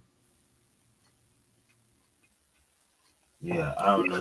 It seems somebody tripping in the chat. We ain't gotta get that no energy.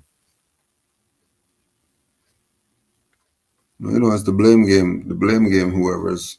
The no responsibility, whoever's. You know, because people who haven't done anything, right? And then they start talking about they're under psychic attacks and spiritual attacks and all this. I don't know what you're talking about. That's why there's sage and crystals and all this. Like that's why these things exist. They're there for you to use. Mm-hmm. That's why there's altars and all this stuff. That's why you have to give honors to your ancestors and all that. So if you're not doing that, you can't blame other people for the judgment that you're getting. Because you're choosing not to honor your foremothers and forefathers. No, maybe you should start honoring them, and the psychic attacks and whatever else would stop. Mm-hmm. That part. They are claiming that all of the Americas is Haiti. How? Where? Since when? They just started saying that yesterday. If they're saying that. We can't even go to 2008 and hear Haitians talking about the all of Americas is Haiti. I never heard that ever in my life until right now. That Haitians think all of the Americas is Haiti. That's not real. Yeah. That's them trying to get on the wave, and the Moorish wave, without saying that they're Moors, just like everybody else. Just like everybody else, bro. Mm-hmm. That's crazy work.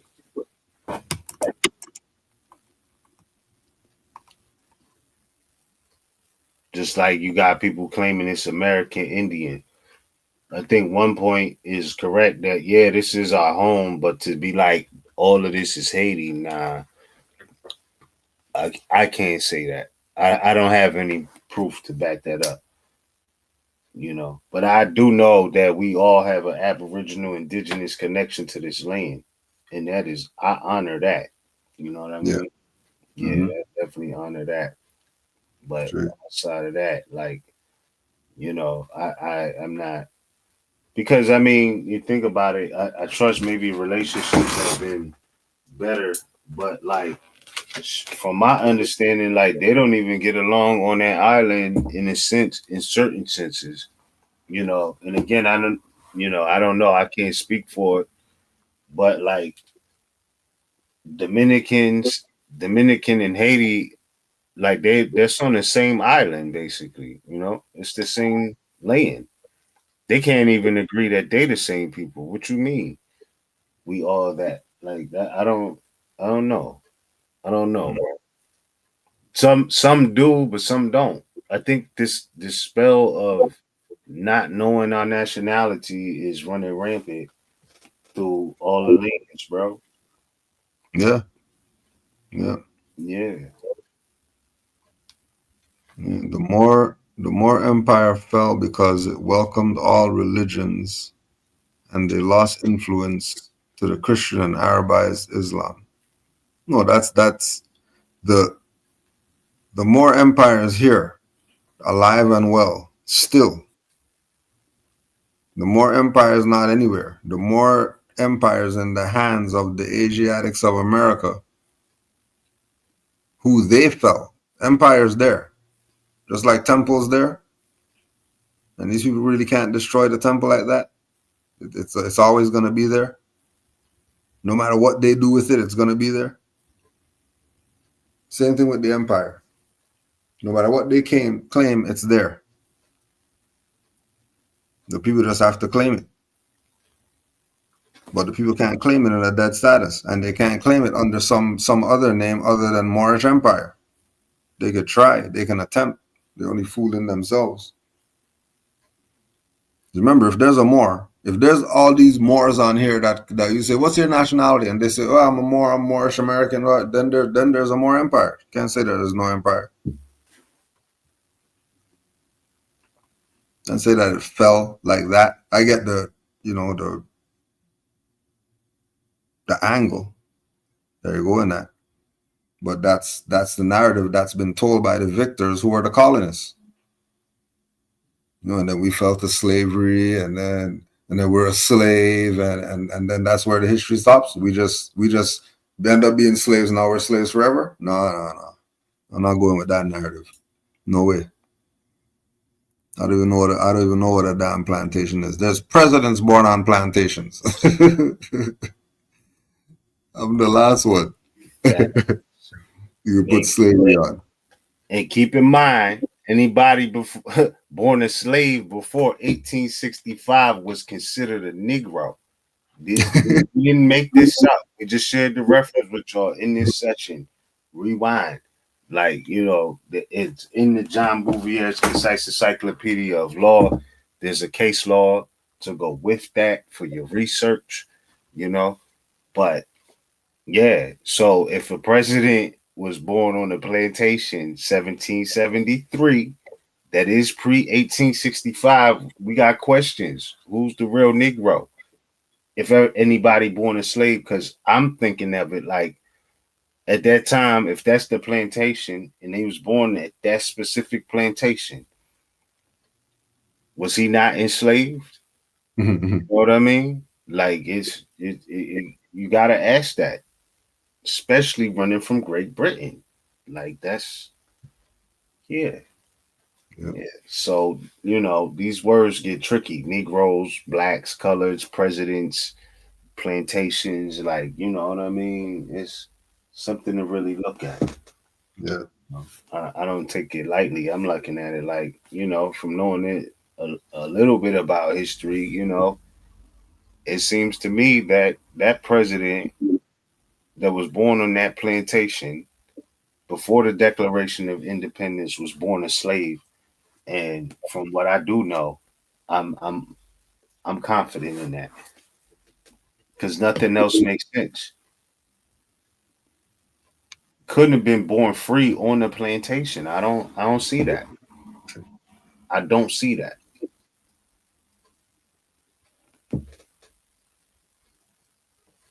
Yeah. Straight like that. Yeah. Yep. Honors more. Give thanks for again, you know, being here on the platform so that we could do what we do, you know, and honors to all the Moors in the chat. Always here. Holding up something of Allah. Honors to you. Yeah, appreciate you all, and thanks to you, you know what I mean, for keeping the platform open. We stay committed to it, and yeah, acknowledgement to everybody in the chat now, those who will listen to it later. For anybody who, you know, isn't really like taking the control of their life and is here to blame, I don't know what your issue is with other Moors or whatnot, but listen, I'll say you might be able to start healing yourself when you see that you are your only savior. That is the science. That's how it goes. So if you ever looking outside of yourself for your savior, you already in error. I don't care who you looking to. You know what I'm saying? You're in. It's just error. It's not how it works. You know. So yeah, more.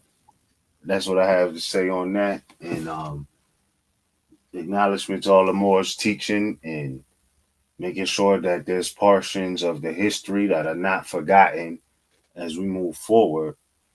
And that part, you know. Mm-hmm. Yeah. Some people would be making false claims on other Moors.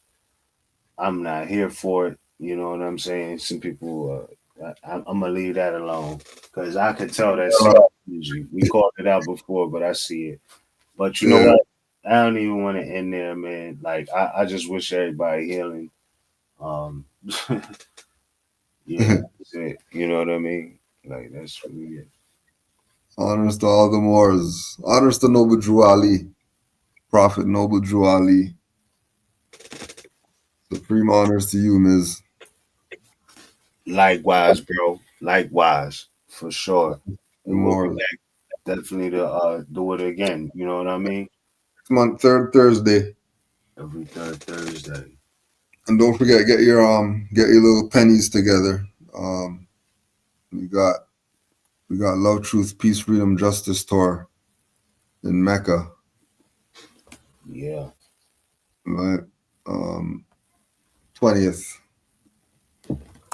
20th, we'll be out there. There's Mother Yellie's in the chat. You could contact her for more info. We'll be in Mecca. You already know we're gonna get with the Berber, the best Berber in Mecca, brother Kush Day. So look out for it, for the info next month for the solstice, dealing with Mecca. Honors to all the Moors worldwide. Ms. Give thanks again, Moor, and happy holy day to all the Moors, wherever you're at. We already know, wherever you're at. Well, take it easy tomorrow, you know? Holy day. Yeah. Be easy. That Be part. easy. You earned it. You definitely earned it. You know, we could say whatever, we could do whatever, but know that you earned your be easy tomorrow. So just make sure you be easy. That's all. You got this. Facts. Oh, go ahead, Moore. Nah, I'm sorry, Moors. I don't mean no offense to any non-smokers, but I gotta say this for those on the East Coast. I don't know what it's gonna take, man. If it's anybody from Philly listening, what y'all gotta do to advocate for legal cannabis in Philly? Because you know, at this point, I love the place, but y'all making me sick because Philly at this point is the only place on the Northeast region with no legal cannabis. Whether you smoke it or not, please understand. Like, I know it's lawful, legal, but like, don't make us start advocating to because everything around it, you know, and I'm not sitting here saying anybody should do it, but it just seems odd. And I just want to say that they was going to pass the bill. I don't even live there, but it just doesn't make sense that everywhere around it, right, is quote unquote legalized. But then, what are y'all doing? PA, Philly, like, well, I don't know what gotta happen, but y'all gotta cut it out, man. With the blocking, y'all being the only one in the region. Like somebody could have a ceremonial piece of herb on them and be traveling through the land, and everywhere around, nobody got to worry about it except for going through Philly. This is not a shot, but man, come on. I don't know what type of stone age is going on, but they got to do something because they tried it and it just failed this week.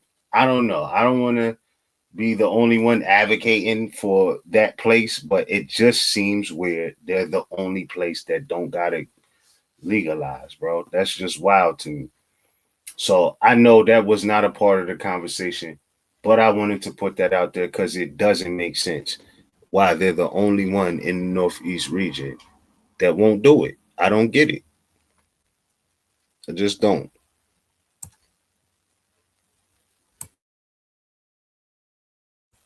You know it goes. Yeah. Yeah, stop. They gotta stop the herb. They gotta stop the herb, yo. That's the only thing. That's the only thing left. You know they want the fentanyl heads out here. That's the only thing left, yo. The herb. They already got them with the alcohol and everything else. Crazy. Talk to Brother Yusuf. That part. Salute to that Moor, man. Salute to that Moor. Yeah. Salutes to Yusuf. Yes. Looking proper. But yeah, it's crazy. Like that on the whole region, like it's like the only place where it's like, oh, it's an issue. That's crazy to me. Why? Why is they like still in the Stone Age with that? Mm-hmm. And I'm not saying for anybody's use or not. I'm just saying it doesn't even looking at the sister clause of the Constitution, it just doesn't make sense why they won't do it. And everyone around them did on both sides. I don't know. It's weird. But yeah, Morris, that's my thought on it. Salute to everybody. Yusuf, y'all make sure y'all holler at him. For sure. Yeah. Islam, Morris. Happy Holy Day. Islam. Love and peace to all. Sure. It's always going to get you in. What? I'm rockets. Who says we ain't in the building? Who says we ain't into building? We the Moorish master masons, architects for your children, repping Friday 13th like Jason without the killing. But we promote life, oh, it's all about the feeling. And we invoke light, yo, we them light beings. Though you might see him on the block getting his portion, might be talking to cops, giving them caution. Occasionally wearing his fez when he's walking, see the turning heads, whispering, gawking. But he's locked in and he's zoned out while we boxed in our own house. We study the mystics, the adepts, the magi, wisdom of the ancients can uncalcify us. Possible mission, free mental numbness, extract the substance with minds of dumbness. Use the source, don't care what some purport, as we know by being told man knows not. Many before the floor, souls got bought, placed in the devil's hands, ruling the seven lands. To dogma rituals, Negro spirituals, brainwash subliminal, keeps thinking to a minimal. They're still criminal, in a world digital so pitiful. Mental survival so critical, it's visible. Can you see past righteous blocks? Hashtag zombies with waves of cyber thoughts. No need for cell phones, they speak through saw palms. It's nothing for alarm, chips and forearms. Wind, brass, and bass, such a beautiful serenade. Women feeding me grapes, I'm feeding the enemy's serenades. Whether the sky is clear or gray, rain when you hear a fake, giving life to seed. Speaking through who not here today. Show you the future in a glimpse. And always look to these holes like hallucinatory camps. Sun walked the desert, been more ever since I found God. Look back, used to see his prince. Forget being a prince, I'm a G. OD, grown man, no Jody. Deny it, you don't know me. Don't make me tap into the old me. That's like a couple hundred years. Walk around town with a couple hundred peers and release the peace of fears. The sun gon' shine, so what tears? This young brother here just trying to get his third eye clear. Dish deep, Moors don't sleep. Invest in your mind and body and unleash. Real life rap, spitting over tracks. Conscious thinking and living and then attack. Dish deep. Moors don't sleep. Invest in your mind and body and unleash. Real life rap, spitting over tracks. Conscious thinking and living and then attack. So as the moon sets, the sun takes its place and spoons on blocks, inspired spots, filled spaces. Peel back rats, who got cases. Fire stain the corridors of flemo faces. Game changers, rule benders and no pretenders. Style lenders, channel my vibe through the vibrant optic lenses. Send a message to our veterans. Soldiers up and get it in. We on our verge, we are merged, subliminal beings. Third eye seeing, still I participate unwilling. They wanna break me, shape, bait, grade me. Rolling with my main G, double OMG.